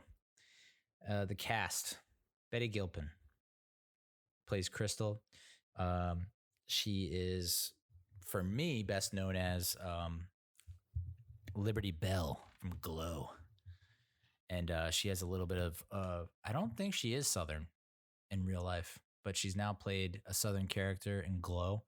And then she's Southern in this as well. I think she's from Arkansas or Mississippi in this movie.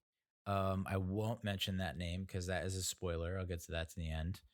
Ike Barinholtz, who is referred to as Staten Island in this movie. You might remember him from Cockblockers. He was also on Mad TV. His brother is very funny on Superstore. Ethan Suplee as Gary. Ethan Suplee. Probably one of the unintentional, or maybe it was intentional, was watching Ethan Suplee run in this movie. It was just like, damn, dude, you still haven't gotten that down pat, huh? Okay. Emma Roberts plays a character named Yoga Pants. Let me see here. I don't remember the guy's name in real life, but I assume this is the guy from This Is Us.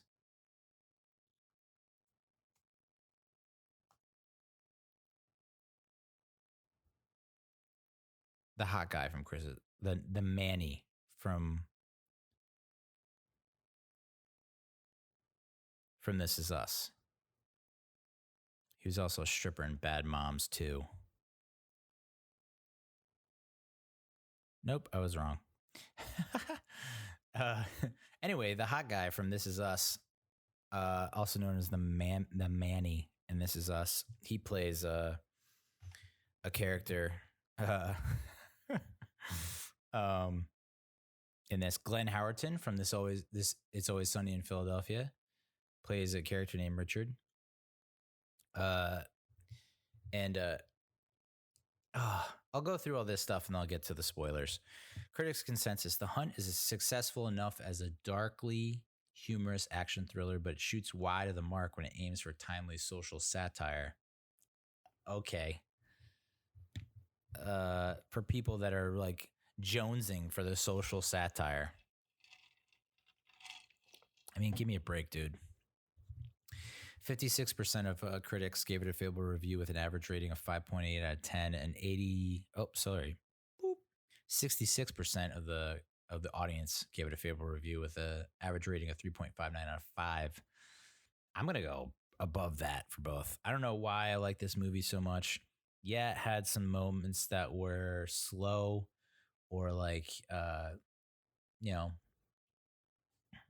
don't know. Maybe it's because I'm not like that political, but like I wasn't in it really for the political message. I was more in it for the statement that's like, don't let politics pollute your mind to the point where it's like,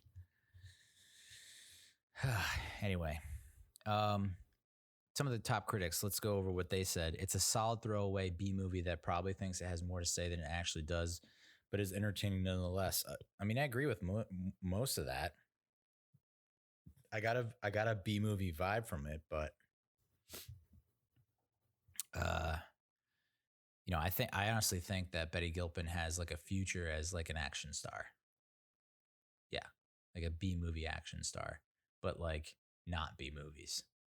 It's B movie esque. It's like a homage to B movies, but like obviously a couple notches above it in terms of quality.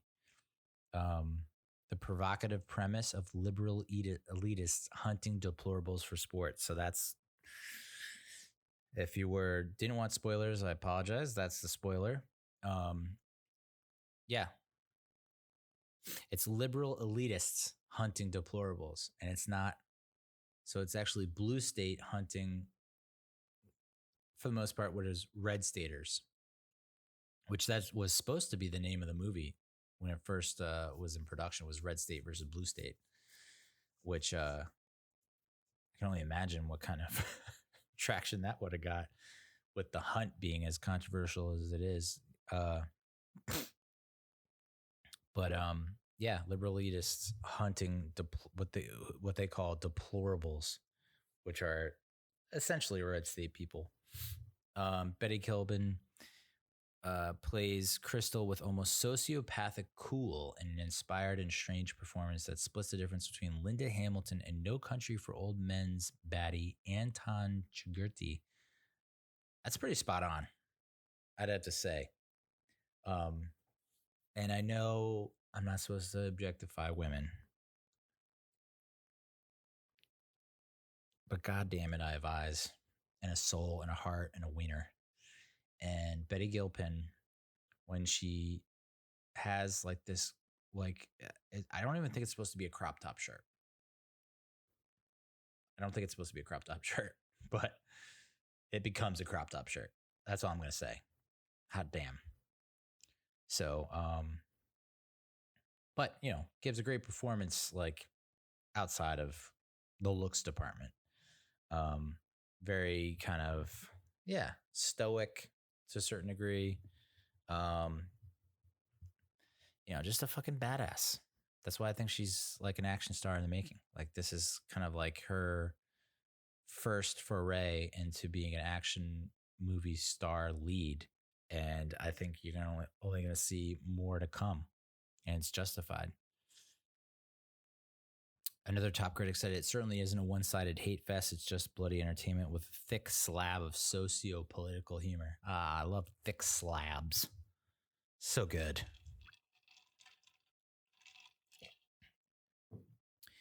An equal opportunity offender that forgoes partisanship to poke bloody, gory fun at everybody. And I think that was what was appealing to me, is the ability to be, I guess, not bipartisan, but maybe nonpartisan, because I don't really identify with one party or the other. It's like each party has its flaws and each party has its strengths. And so I like to cherry pick from both. Sorry.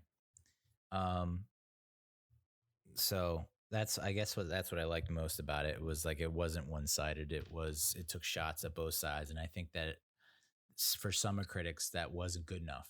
It's like, you had to take a stand on one side of the aisle or the other. And it's like, no, you don't. You actually can be in the middle and be like, that's dumb that you're what you're doing, and that's lame what you're doing. That's the beauty of not being black or white. It's being in the gray.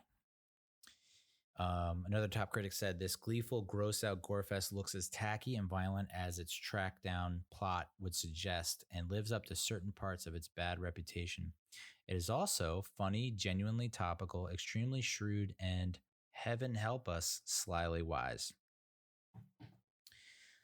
I mean, like, so like all the good things that you can have in a movie, like humor, violence, I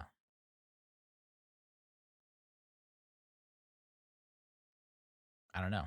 I think it has a little bit of everything for everyone. And the final fight between Crystal and Athena was described by screenwriters Nick Hughes and Damon Lindelof simply as, quote, John Wick in a Nancy Meyers movie, which I thought was a great quote because I love John Wick and I am loosely familiar with Nancy Meyers. So Athena, who I mentioned, is played by, spoiler,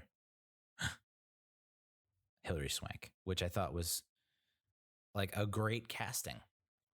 That's what it should be. You know, I've mentioned this in the past where they keep a character, they hype up a character, they talk about a character, they hide a character's face or identity for a long period of time in the movie, and they're building up to it, and they're saying, we want you to anticipate who this is, guess who this is, and then the reveal is going to be like, pow.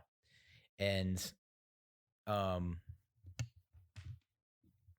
wasn't necessarily expecting Hilary Swank, but it was nice to,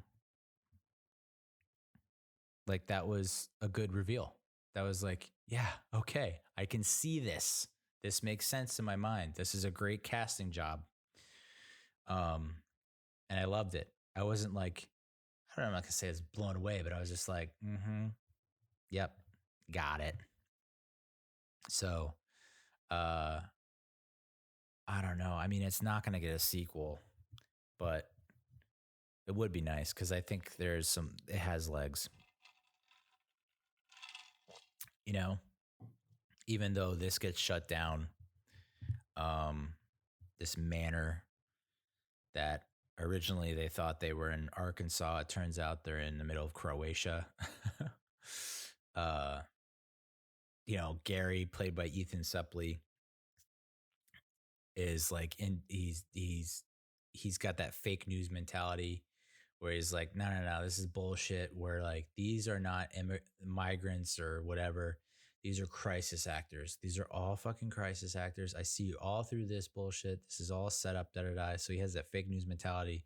And you're like, and the rational, logical side of you is like, come on, dude. They're not crisis actors. Like, we've seen this play out before. Why would you ever think that? And then it turns out like one of the guys that's in the midst of all these, this migrant family is a crisis actor. So, you know, little stuff like that, it goes a long way because it pokes fun at both sides, and I don't know, I love that.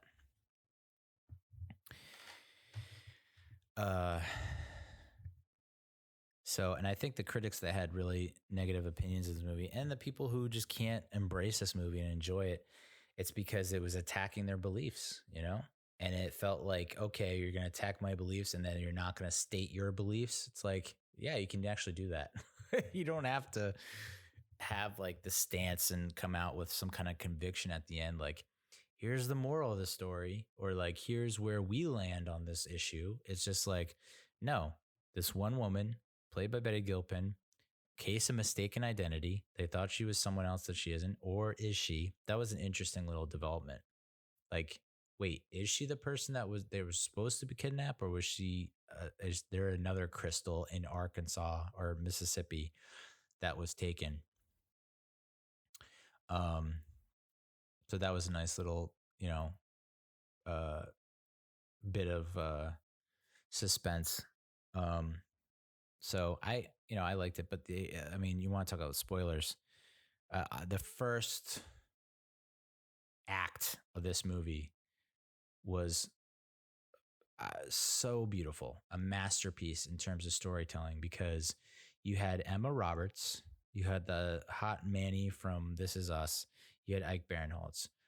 In my mind, three recognizable faces, maybe not recognizable names, but recognizable faces that you say to yourself, okay, these are the people that obviously are recognizable. They have their names slapped and slathered all over the marketing for this film. They're billed first amongst the cast. Like, these are the people we're going to follow. These are the people that are going to, we're going to ride or die with. And then it's like,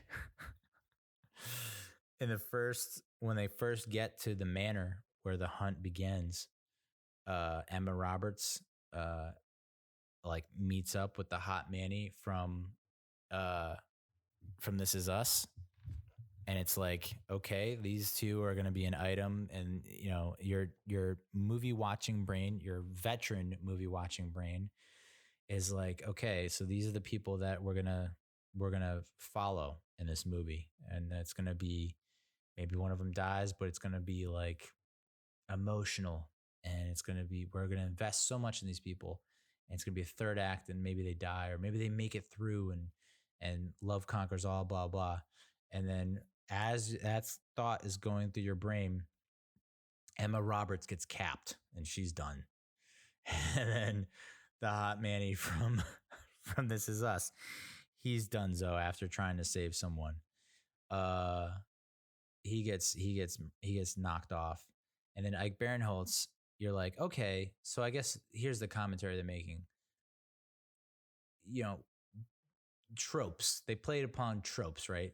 So like the hot girl with the hot guy, and you're like, okay, these are the leads.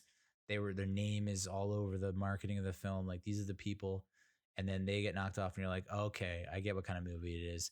Now Ike Barinholtz, this comedic actor who you wouldn't see as a male lead in an action movie, is the guy that we're gonna ride with. And then they go to that mom and pop convenience store, and he gets knocked off, and that's at that point I was just like, what is going on with this movie? I was just like, I don't know what to think at this point. Who am I going with? Who's my guy? Who's my gal? Who am I rooting for? And then Betty Gilpin steals the show. So I really liked it. I wish more people liked it. I'd go on a limb and say one of my favorite movies of 2020. So that's The Hunt. We can. Should we talk briefly about the Lovebirds? I know I've skipped it a bunch of times, but I'm gonna skip it again. Fuck it. So we'll talk about Eurovision. Eurovision Song Contest. The Story of Fire Saga. Rated PG-13, 2 hours, 3 minutes. Musical comedy musical. It came out Friday, June 26th. The synopsis is: when inspiring musicians Lars and Sigrid are given the opportunity to represent their country at the world's biggest song competition, they finally have a chance to prove that any dream worth having is a dream worth fighting for. Okay. Lars is played by Will Ferrell. Sigrid is played by Rachel McAdams. It's directed by David Dobkin, who might not be a household name, but he's directed some of your favorite movies, like The Change Up, Fred Claus, Wedding Crashers, Shanghai Nights, and the announced Wedding Crashers 2, which, fucking A, dude, I don't think we need a Wedding Crashers 2. And I love Wedding Crashers. We don't need a Wedding Crashers 2. I don't see any reasonable way that is going to be fulfilling, especially after watching Anchorman 2. I liked Anchorman 2, not as nearly as funny as Anchorman 1. It just wasn't. And I think Will Ferrell got a lot of pressure to do Anchorman 2 and finally succumbed to it, some 8-9 years after the fact. And I think people are still, I guess they're going to succumb to the pressure to do Wedding Crashers 2. I just don't see it. I just don't see how it's going to work. And I think ultimately it's going to be a disappointment. But who am I? Who am I? It's written by Will Ferrell, who wrote Anchorman, Step Brothers, Ricky Bobby, Daddy's Home, Get Hard, the other guys. Safe to say that I don't think Will Ferrell has had, I guess you could say, Daddy's Home, but it's been 5 years since Daddy's Home. And before Daddy's Home, I guess you'd say the other guys, 2010. So in the past decade, he's had 2 comedy hits. I mean, but Anchorman, Step Brothers, Ricky Bobby, a trio of hits in the first decade, along with some other movies that I would classify. Wedding Crashers falls under his domain because he had an amazing cameo in that. So that was a rough decade. It was a tough decade for Will Ferrell. And I would not put this movie in the same realm as those other movies. I just wouldn't. Um, it was also written by Andrew Steele, who is a SNL writer, much like David Sears. So, like I said, Will Ferrell's Lars, Rachel McAdams is Secret, Dan Stevens, who is in that TV show on FX called Legion, which I liked. I liked season 1. I did not watch season 2, but he plays Alexander Lemtov, Russian singer. And then Pierce Brosnan plays Will Ferrell's dad, even though he's only 13 years older than Will Ferrell. And Demi Lovato has plays Katiana, who is like the favorite to win the Swedish, to be the Swedish delegate in Eurovision. And then Graham Norton plays himself as the broadcaster, the announcer. Critics' consensus: Eurovision Song Contest, the story of Fire Saga, contains inspired ingredients and laugh-out-loud moments, but they're outnumbered by the flat stretches in the overlong comedy. I'm not going to argue with that. 60% of critics gave it a favorable review with a 5.76 out of 10 average rating. And then 80% of the audience gave it a favorable review with a 4.02 out of 5 rating. I would put it somewhere in the middle, probably closer to the critics, closer to 60 than an 80 for sure. Here's what some of the top critics said: more tribute than parody. This over-egged farce whips slapstick and cheese into an authentic souffle of tastelessness. That guy was hungry or high when he wrote that. I say guy, but it might have been a woman. I didn't denote. I didn't mark it down, dude. But I agree for the most part. I think for me, it's like I had no clue that this is an actual real thing. That's how American I am. That's like American through and through. No idea that this, and I'm not like super into music either, so that probably explains a lot. But like, this is apparently, after doing some research after watching it, because I didn't do any going into it, I was just like, this is a made up thing that's going to poke fun at European music and as Will Ferrell. Sold. What more do I need to do? Not knowing that it's an actual real competition that Will Ferrell actually has been attending yearly since like 2014. And it was not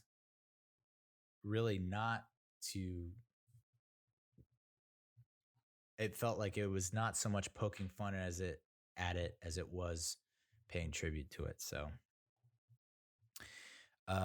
another critic said it's barely a movie at all, but at the same time, if this prevented a third Daddy's Home from making its cursed way into our world, then I suppose it was a worthwhile endeavor. Yikes. Yeah, I mean, I was disappointed by Daddy's Home too. I'll say it. But I don't know. It was like, I know sequels are tough. It's tough to get, especially with comedies, to get a sequel that's better than the first. But I mean, Jesus Christ, had Mel Gibson as a dad and John Lithgow as a dad. How do you go wrong with that? I wouldn't say it was horrendous, but it was just like, how do you make Daddy's Home 2 before you make Wedding Crashers 2 or Step Brothers 2 or like all Ricky Bobby 2? Very interesting. Like I said, Will Ferrell's interest began with his Swedish wife, Vivica Paulin, who took him to her cousin's house in May of '99, and the family turned him on to the competition. So it's actually been longer than 2014. But in 2014, he traveled to Denmark to watch the finale, in which I don't know, some person was crowned winner. He attended the 2018 Eurovision contest in Portugal. And the film, I mean, this is part of it, is like, while you're watching it, you're seeing all these people and you're like, who are these people? It feels like they're important, but I have no clue who they are. My wife and I had the same reaction. It was just like, okay, this feels bigger than what it is to me right now. Yeah, I recognize that it was supposed to be like, okay, are these people that we should know? And turns out, yeah, it was all like people who have appeared on the Eurovision contestants from years gone by in that song along, which was like that song along, dude. My wife was like, they're ripping off Pitch Perfect. And I was like, I think this is Pitch Perfect didn't invent the song along. It's just the first time that maybe we saw the song along on the big screen, that maybe like a cappella groups do this on Saturday nights. I don't know. But this is what musicians do. They just get together and just crank out the tunes. Yeah, so I don't know. It just it started off. This movie started off so on fire, red hot, magma lava, like so good, because it had. All right, well, it had the flashback to like 1974 Sweden, where it was just like we see where Lars and Sigrid kind of fall in love with music, and it's like, okay. Which even that threw me off, because it's like I know for a fact that Will Ferrell is much older than Rachel McAdams, but yet Rachel McAdams was like a few years younger than Will Ferrell in that flashback to 1974, which would have meant that Rachel McAdams' character Sigrid should be in her early 50s in this movie. And I think they were leaning on the fact that it's possible that certain like Icelandic women are their youth is preserved for so much longer because of the cold. Maybe like is that like a thing amongst Icelandic women? It's like they don't look their age because of being outdoors and in nature for so long, and maybe that applies to just all Icelandic people, not just women. I don't know. I don't know, but like that again, that math.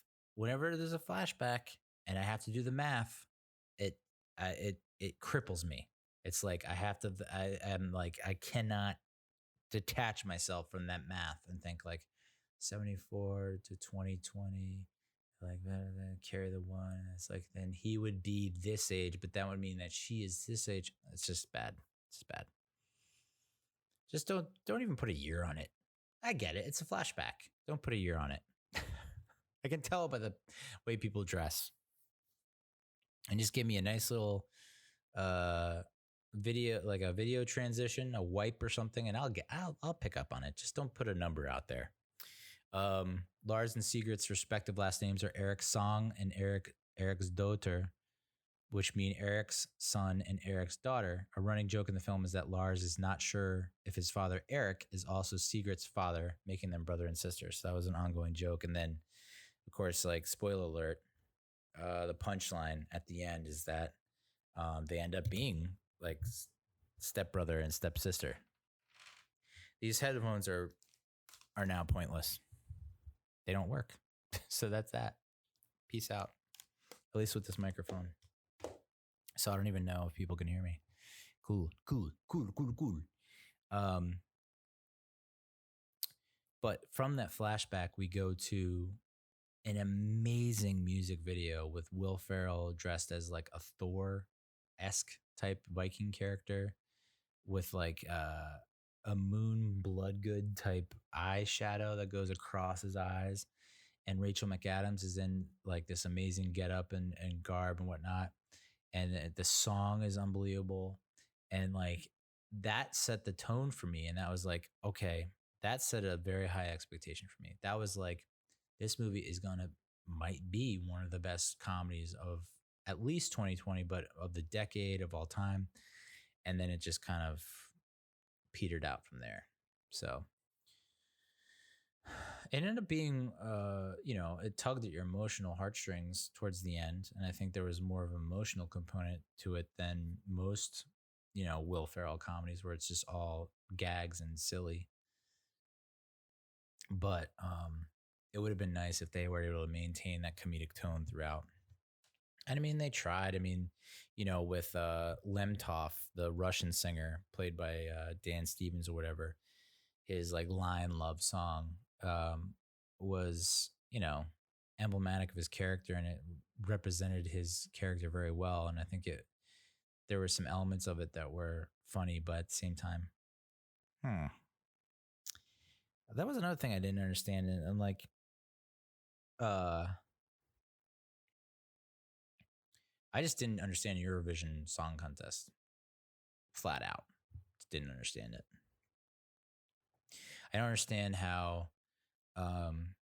you have to do the same song. Like you're only allowed to do one song, and so if you get from the semifinals to the finals, you can't do a different song in between. Like you have to do the same song in the finals as you do in the semifinals. What is the point of that? How are you going to get better or do worse? And you have to do it the same way, I think, unless I'm mistaken. I don't know. It's like that seems like a pretty dumb rule. IMHO. Mm-hmm. So I mean, it was, I don't know, our friend that came over that one Friday watched it with us and she fell asleep. And there was like the ya ya ding dong sequence. Okay, that was funny. Like that big heavy set fat guy just repeatedly saying ya ya ding dong, ya ya ding dong. Yeah, okay, that got me. I do not buy Pierce Brosnan as like an Icelandic dude at all. I think he struggled with that accent. Like him getting married to Sigrid's mother at the end, and then like Lars and Sigrid have a baby at that point. Like, so now you're married to your stepsister. That kind of was very Brady Bunch esque, I guess.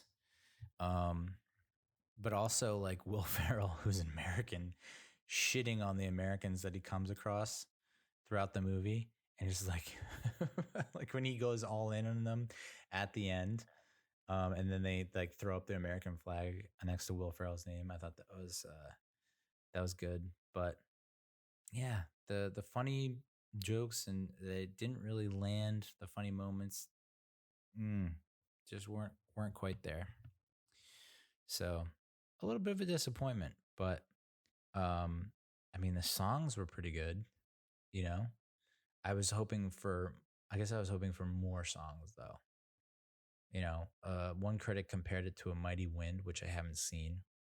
But like I remember going into this, I was thinking, okay, this is going to be a mockumentary on par with Spinal Tap, Best in Show, those kind of movies, and not quite. So, yeah, it's a tough one. A lot of promise, a lot of potential that wasn't completely realized. I think the elf joke was a big setup for a somewhat good payoff. The Demi Lovato's ghost thing was kind of like out of place a little bit. I was going to review Freaks, but I don't really have a lot of material on it. I will just say this. A good movie. If you're into sci-fi, if you're into mystery, a little bit of drama, just go on Netflix and watch Freaks. It's rated R. Came out like super indie film that came out like September of last year. And I would say the first act, first 30 minutes or half the movie, you're in a weird spot, weird headspace. I'll say that. It plays with your mind. Like, is it? Or I remember reading the synopsis, but is it or is it?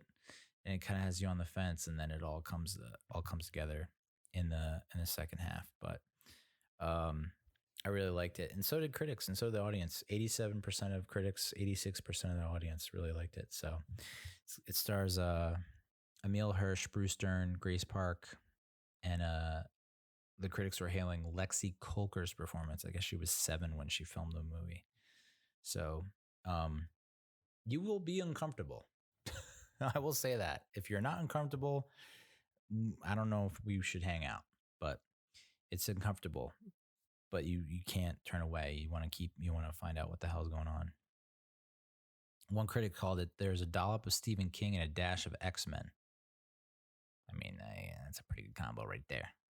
It's watchable and intriguing stuff, but also silly and inconsistent. I don't know about silly and inconsistent, but I can see how, you might get frustrated at some points and be like, where's this going? Just don't give up on it. So let's talk Mets. We have like so little time left. We've done so much and covered so much, but let's talk Mets. MLB going to implement a 60-game season. Players reported July 1st, which is today, the day we're recording. I found this interesting. I saw this in a tweet. The MLB could have an emergency pool of players available in Nashville. Major League Baseball has been talking with Nashville about having two teams that are of unsigned players.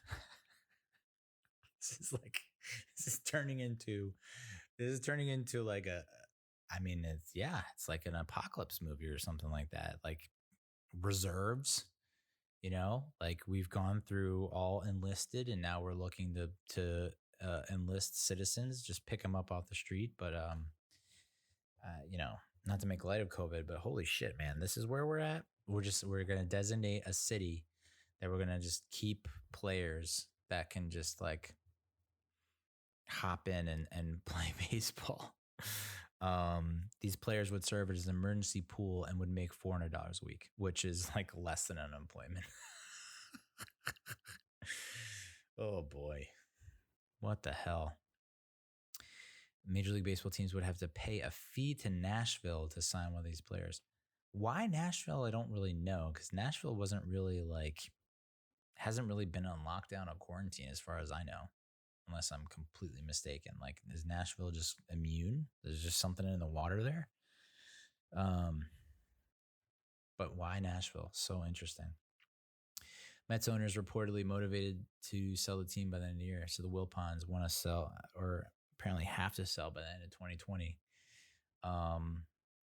Which, boy, they really fucked themselves over, huh? But hey, did they know that a goddamn pandemic was going to happen, and that there's probably another pandemic, like currently starting in China? Read that the other day. I was like, oh yeah, let's double down on pandemics. Can't get enough of that pandemic. Give me some of that pandemic. We've been talking about this for goddamn weeks, so I don't know that I want to get too deep into it, but interesting little twist. I'm a big Barstool sports fan. Love Barstool Sports. And if Alex Rodriguez's Mets ownership bid goes through, Dave Portnoy and one Daniel Katz, a.k.a. Big Cat, would be part of that ownership group. I mean, they wouldn't own a ton, but they would still be part owners. Big Cat has the A-Rod Corp podcast with Alex Rodriguez. He's been kind of like, I guess he's been friends with or associates with Alex Rodriguez for a few years now. And Body Armor CEO Mike Rapoli, who appeared on the Barstool Sports kind of Shark Tank knockoff, ripoff tribute called Big Brain.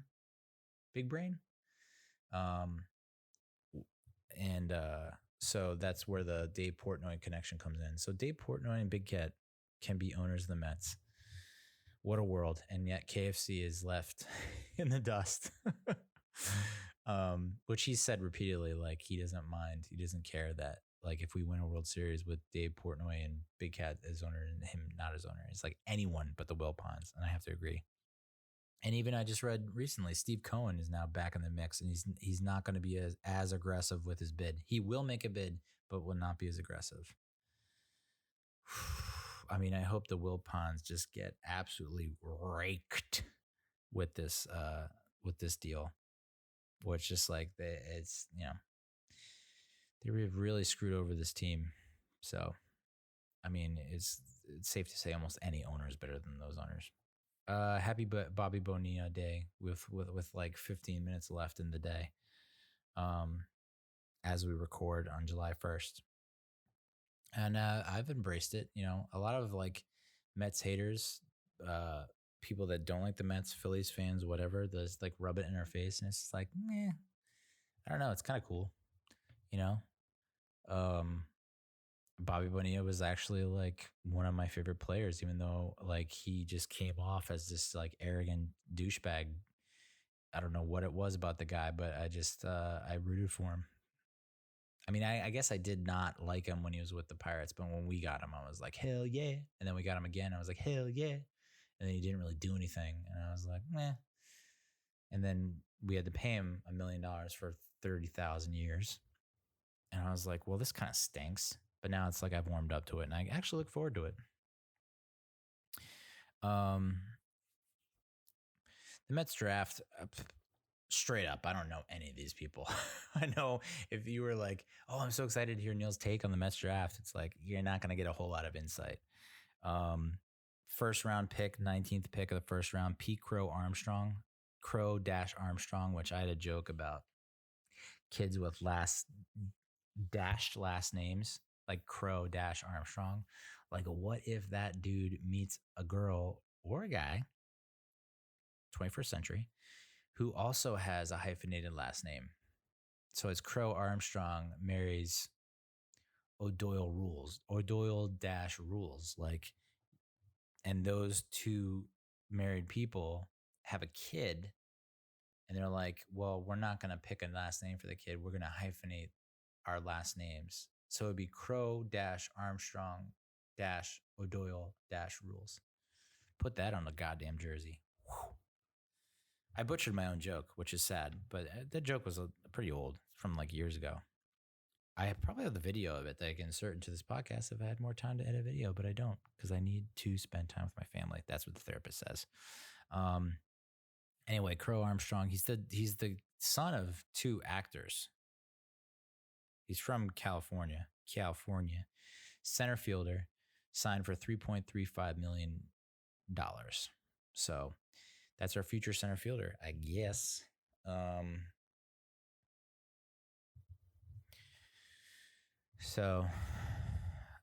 Round 2, pick 52, JT Ginn, right-handed pitcher from Mississippi State, signed for $2.9 million, which the value of that pick, the 52nd pick overall, is usually $1.4 million. So a lot of people are saying we got this guy as a steal, that they had him as a round 1 type talent, and we got him in the round 2, which is always good to hear.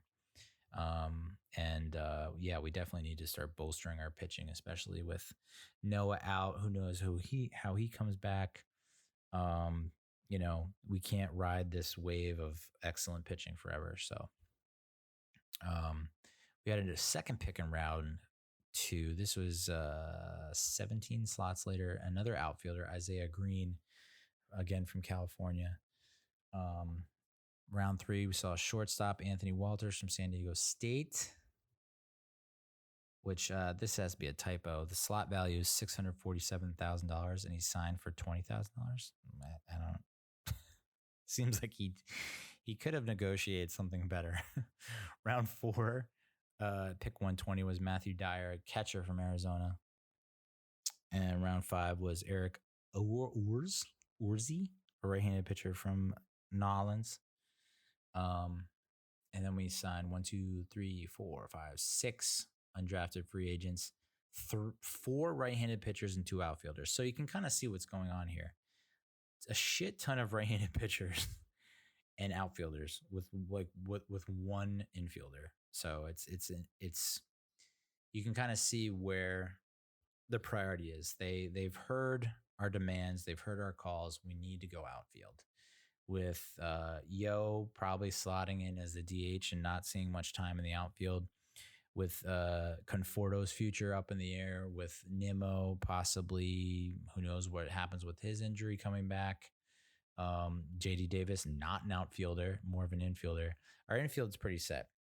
They're going to invest in Davis, McNeil, Alonso, and Rosario. Infield is set. That that draft to me tells me infield is on lockdown. We are going to take care of our infielders, and they're going to be the next version of what we had in the late 90s, early 2000s with, Olaru left, but Alfonso, Ventura, Zeal, and Ordonez. So when we had one of the best infields in the game. And I think that we, once Cano decides to ride off in the sunset and Lowry actually physically is placed in a coffin and buried 6 feet under, we can now focus on our youthful infield with Alonso, McNeil, Davis. McNeil at second, Davis at third, Rosario at short, Alonso at first. And, obviously with Ramos being possibly going after this year, we need a catcher. So that is a huge sign, a huge indication of where our priorities are. And it's I think they came away with a decent draft. The roster was announced. I don't know that there are many surprises on the roster.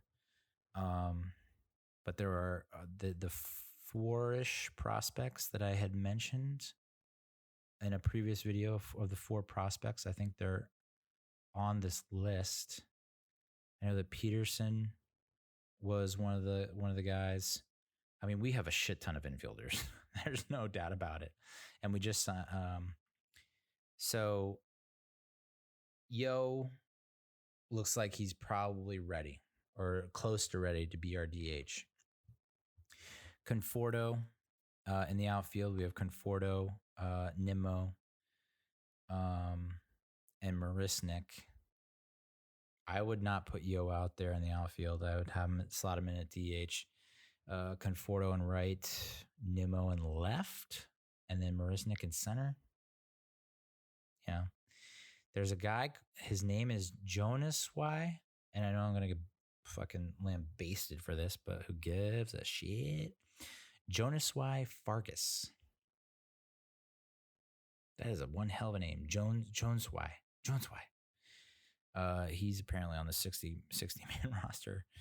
And then we have a ton of infielders. I mean, Alonso, Cano, Davis, Andres Jimenez, Luis Guillaume, Jed Lowry, Jeff McNeil, Eduardo Nunez, Ahmad Rosario, Dom Smith, Matt Adams. Remember Matt Adams?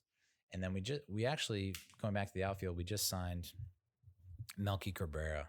And I guess that's the hope that Cespedes can return to left at some point. Not that he's like that much of an improvement in left. And then you can slot in Cabrera as the DH. I don't know. And then catchers, we have Nito, Ramos, Rivera, and then two dudes you probably never heard of. Pitchers. I mean, Walker Lockett was a guy we mentioned that might be have an impact on the 2020 season. David Peterson, I think, was a prospect that some people were high on.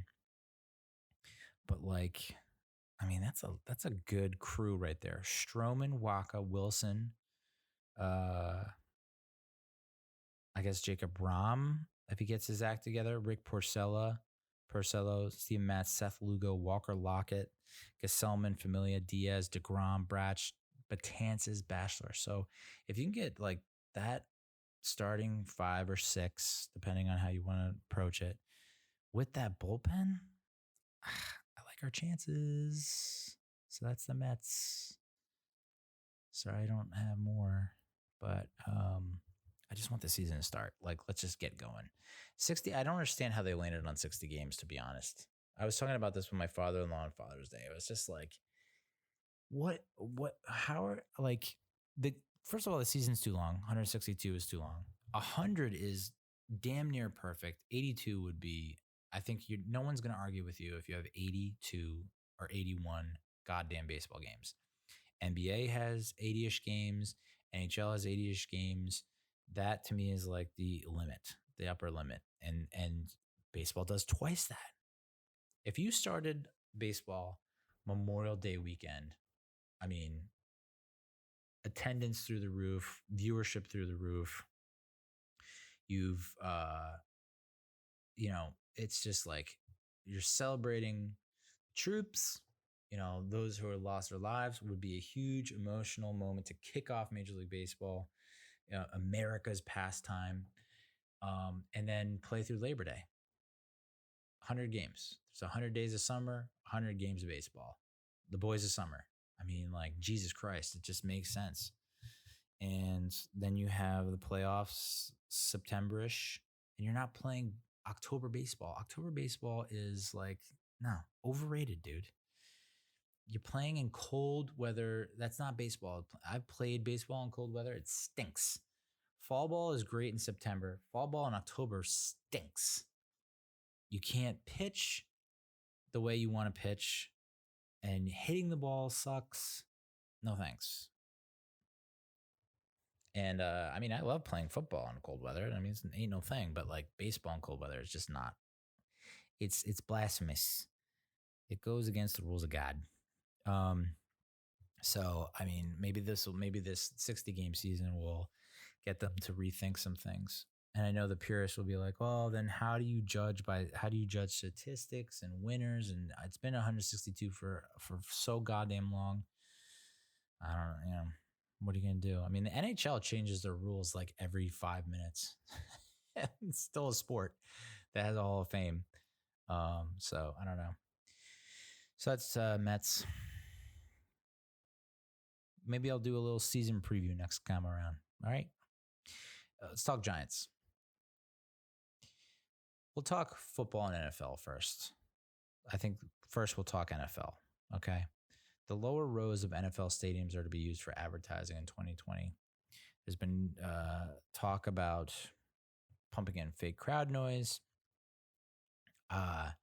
It's surprising that NFL hasn't really succumbed to that earlier. You watch baseball and the camera's behind. He's usually positioned in center field, but it's zoomed in so it's behind the pitcher, but you can see clearly to the path to home plate with the batter catcher. And then off to the side is usually an advertisement. And it's not intrusive, and it's probably the best possible place for an ad you can get without being annoying. And it just only makes sense that they would use that territory and that space to put some advertising for NFL teams and NFL stadiums. And that's been Money Talk with Neal Lynch. I don't even know why I included that. That was just fucking dumb. Anyway, Pro Football Focus ranked the Giants roster 27th. And yet again, Pro Football Focus, God damn it. More like Pro Football Fupa. I mean, come on.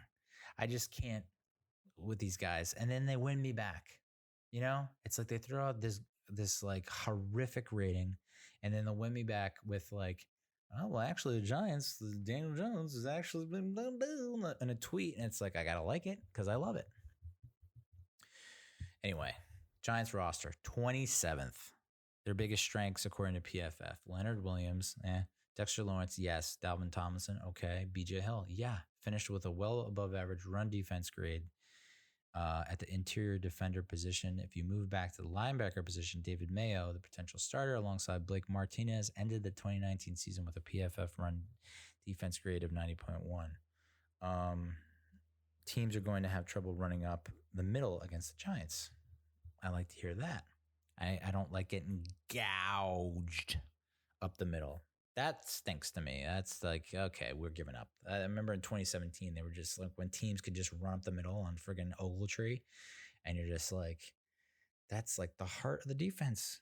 You're ripping our heart out. Our biggest weakness, Kyler Fackrell replaces Marcus Golden, which I didn't think that was set in stone. But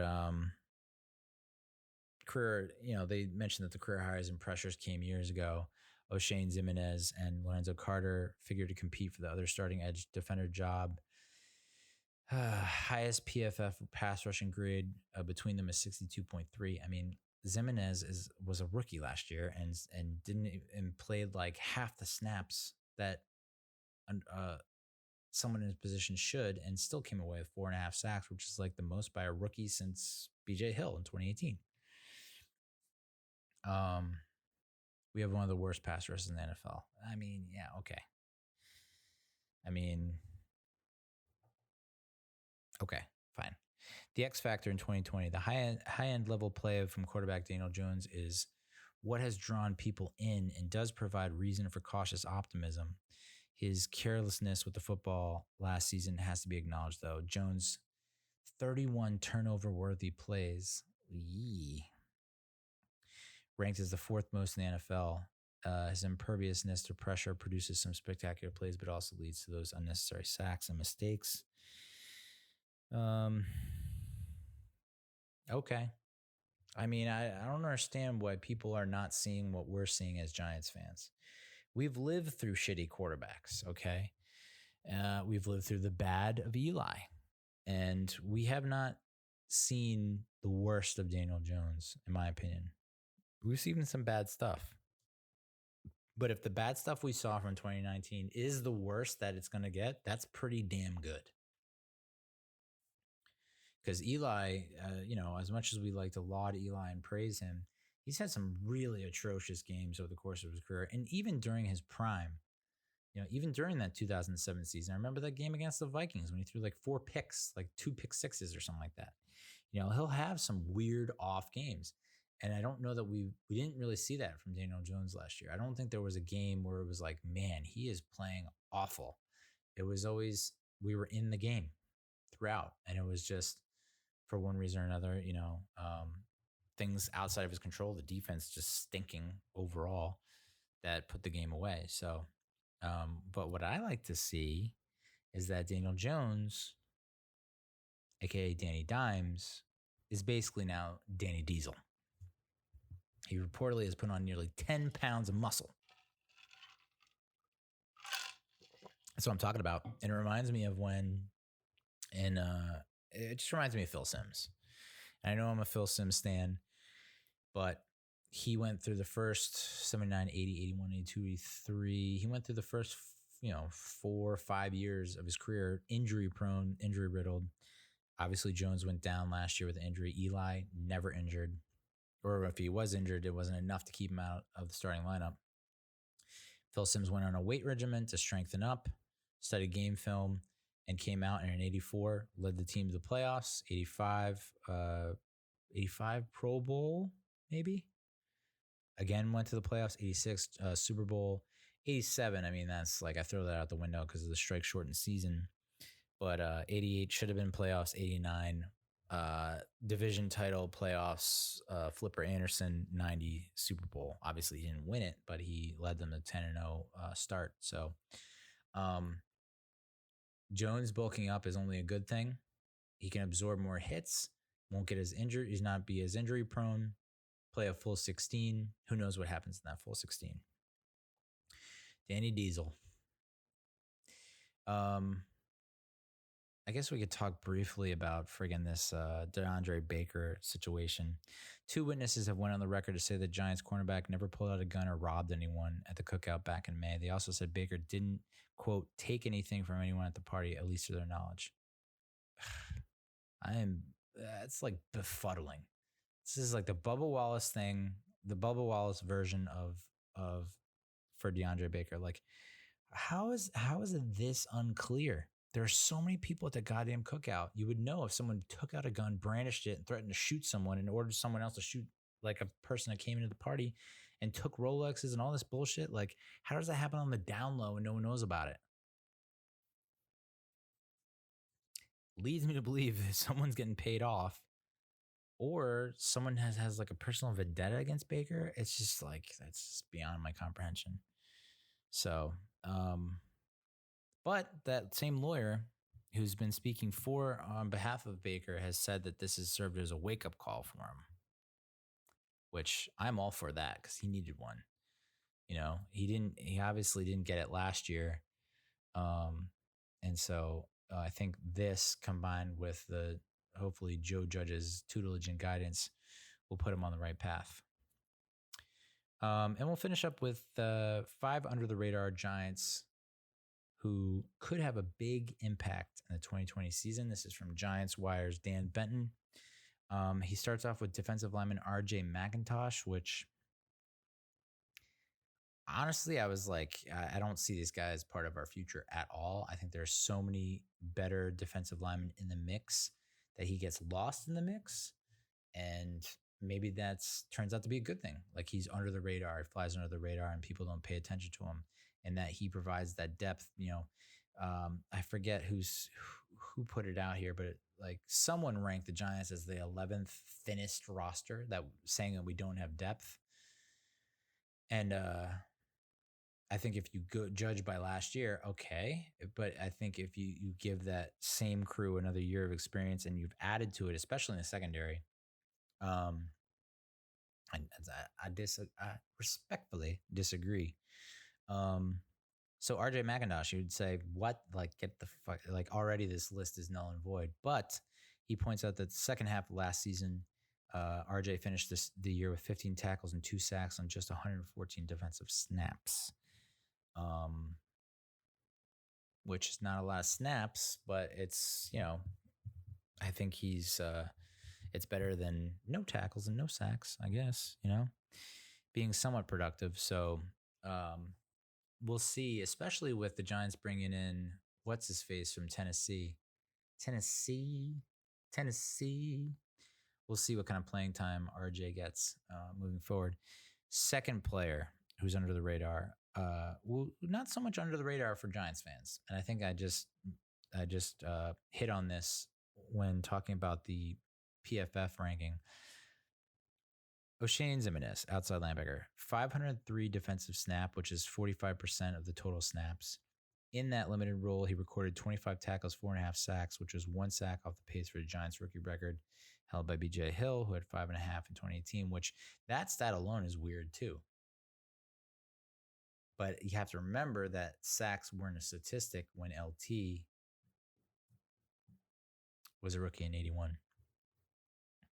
But part of me thinks, didn't they like, hasn't anyone gone back and like said, watch the film and been like, oh yeah, LT had like 10 sacks that year? Like, it seems like such an easy thing to do. We had video then. It wasn't like we were doing cave paintings of the games or like court drawings from a court illustrator. So I that can't be the record. PJ Hill with 5.5. It just can't be. But still, I mean, the point's there. He was playing less than half of the snaps and still putting up decent numbers. So Giants fans, he's not on the radar for us. Like, he's on our radar big time. We're expecting big things from him in year 2. But for the rest of the league, which is a good thing, people are not scheming or planning towards him. So it'll probably allow him to get more snaps and more production. Here's another guy that probably not under the radar for Giants fans either. Julian Love, who is a defensive back. Here's a quote from Joe Judge about Julian. Julian has a great skill set. He can play corner, he can play in the slot, and he can play back deep as a safety. We're going to use him as we need by each game plan. I mean, that is music to thine ears. I love that because how do you game plan for him, for Julian Love or the Giants? Because you can't say attack Julian Love because you think he's going to be safety and then he's in the slot, or you can't say attack Julian Love in the slot because he's going to be a safety. So that kind of mystique, that mystery around Julian Love, I'm all for it. And the fact that they also brought in they drafted Williamson, they brought in Xavier McKinney. A lot of people thought, oh, where does Love fit into that? He fits wherever they need him to be. I mean, it's beautiful. You don't have to keep him at one spot. You can put him in a bunch of different spots depending on who you're facing that week. Yeah, I love that a lot. I mean, people are already saying Xavier McKinney is going to be like Pro Bowl, All Pro. Like he's gonna, he's the biggest X factor on our defense. So combining him with Jabril Peppers, oh boy, with Julian Love in the mix. Then you throw in Williamson, who is like the Darius Slayton of the defense. Corey Ballantyne is going to make a push to could become a surprise starter, depending on what happens with Baker. And you brought in James Bradbury. So we're not that far off. I would be goddamn shocked and awed, like night vision goggles 91 Iraq, if our defense ends up in the bottom half of the league. I really do think we are an average to above average defense. I think we're going to be at worst middle of the road. I cannot see us being ranked 20th or worst in defense this year. I think we make a tremendous step up in how we play. And then the last two, this one's a little bit of a reach. Center Spencer Pulley, who is the writer Dan Benton described as a solid insurance policy, which I don't disagree with. He is definitely a solid insurance policy. But a part of me thinks, like, if he starts all 16 games for this year, for this team, one or two things happened. If he starts all 16, he exceeded expectations and gave us way more than we thought he could. But I see him more as, the guy that comes in when someone gets hurt. For some reason, I don't buy him as the guy. And for some reason, I don't even see Jalapeno coming back and making a difference. I think they really did draft Shane Lemieux, even though he's a guard, to slot him in at center, thinking that he's versatile and that they could eventually, if Zeitler does not re-sign or has to leave, move him over to guard, and then by that time you drafted your starting center. And then the last player is Corey Coleman, which I could not agree with more. People have counted this dude out repeatedly, time and time again, but this Giants team and this staff has seen something in him, and he showed flashes in 2018, missed all of 2019, so that means everybody has forgotten about him. To a certain degree, me included. I thought the Giants would draft a receiver because I thought they were short, and we're going to get a big target. And obviously, Corey Coleman's not a big target. He's going to stretch the field and be a burner even after this injury, hopefully. But if he can stretch the field, and then Tate and Shepard are tearing up, and Ingram, or you have to account for all three underneath, you can't. Someone's got to be open. And I know I've said that before with like the 2016 and 2017 receivers with, Cruz and Beckham and la-da-da-da-da Shepard and whatnot. And it's like, that's been the biggest question across the board, hands down. Can these people stay healthy? And I say, if Shepard and Ingram can't stay healthy this year, 2021, that draft and that free agency, you have to start thinking about getting replacements for them. Bona fide year one starting replacements. All right. Whew. A crisp, cool 3 hours. Ain't no thing, right? It's now after midnight. It's now July 2nd. So let's get this long holiday weekend kicked off right. And we'll see you next week. Not next week. I might not see you ever again. This is the season 1 finale, folks. Season 2, who knows what's coming? Something has to give. Something's got to give. Jack Nicholson, Diane Keaton. That's all I'm going to say. Season 2, be on the lookout. It's coming. It's going to be ferocious in its attack pattern. Season 1 is done. Adios, muchachos.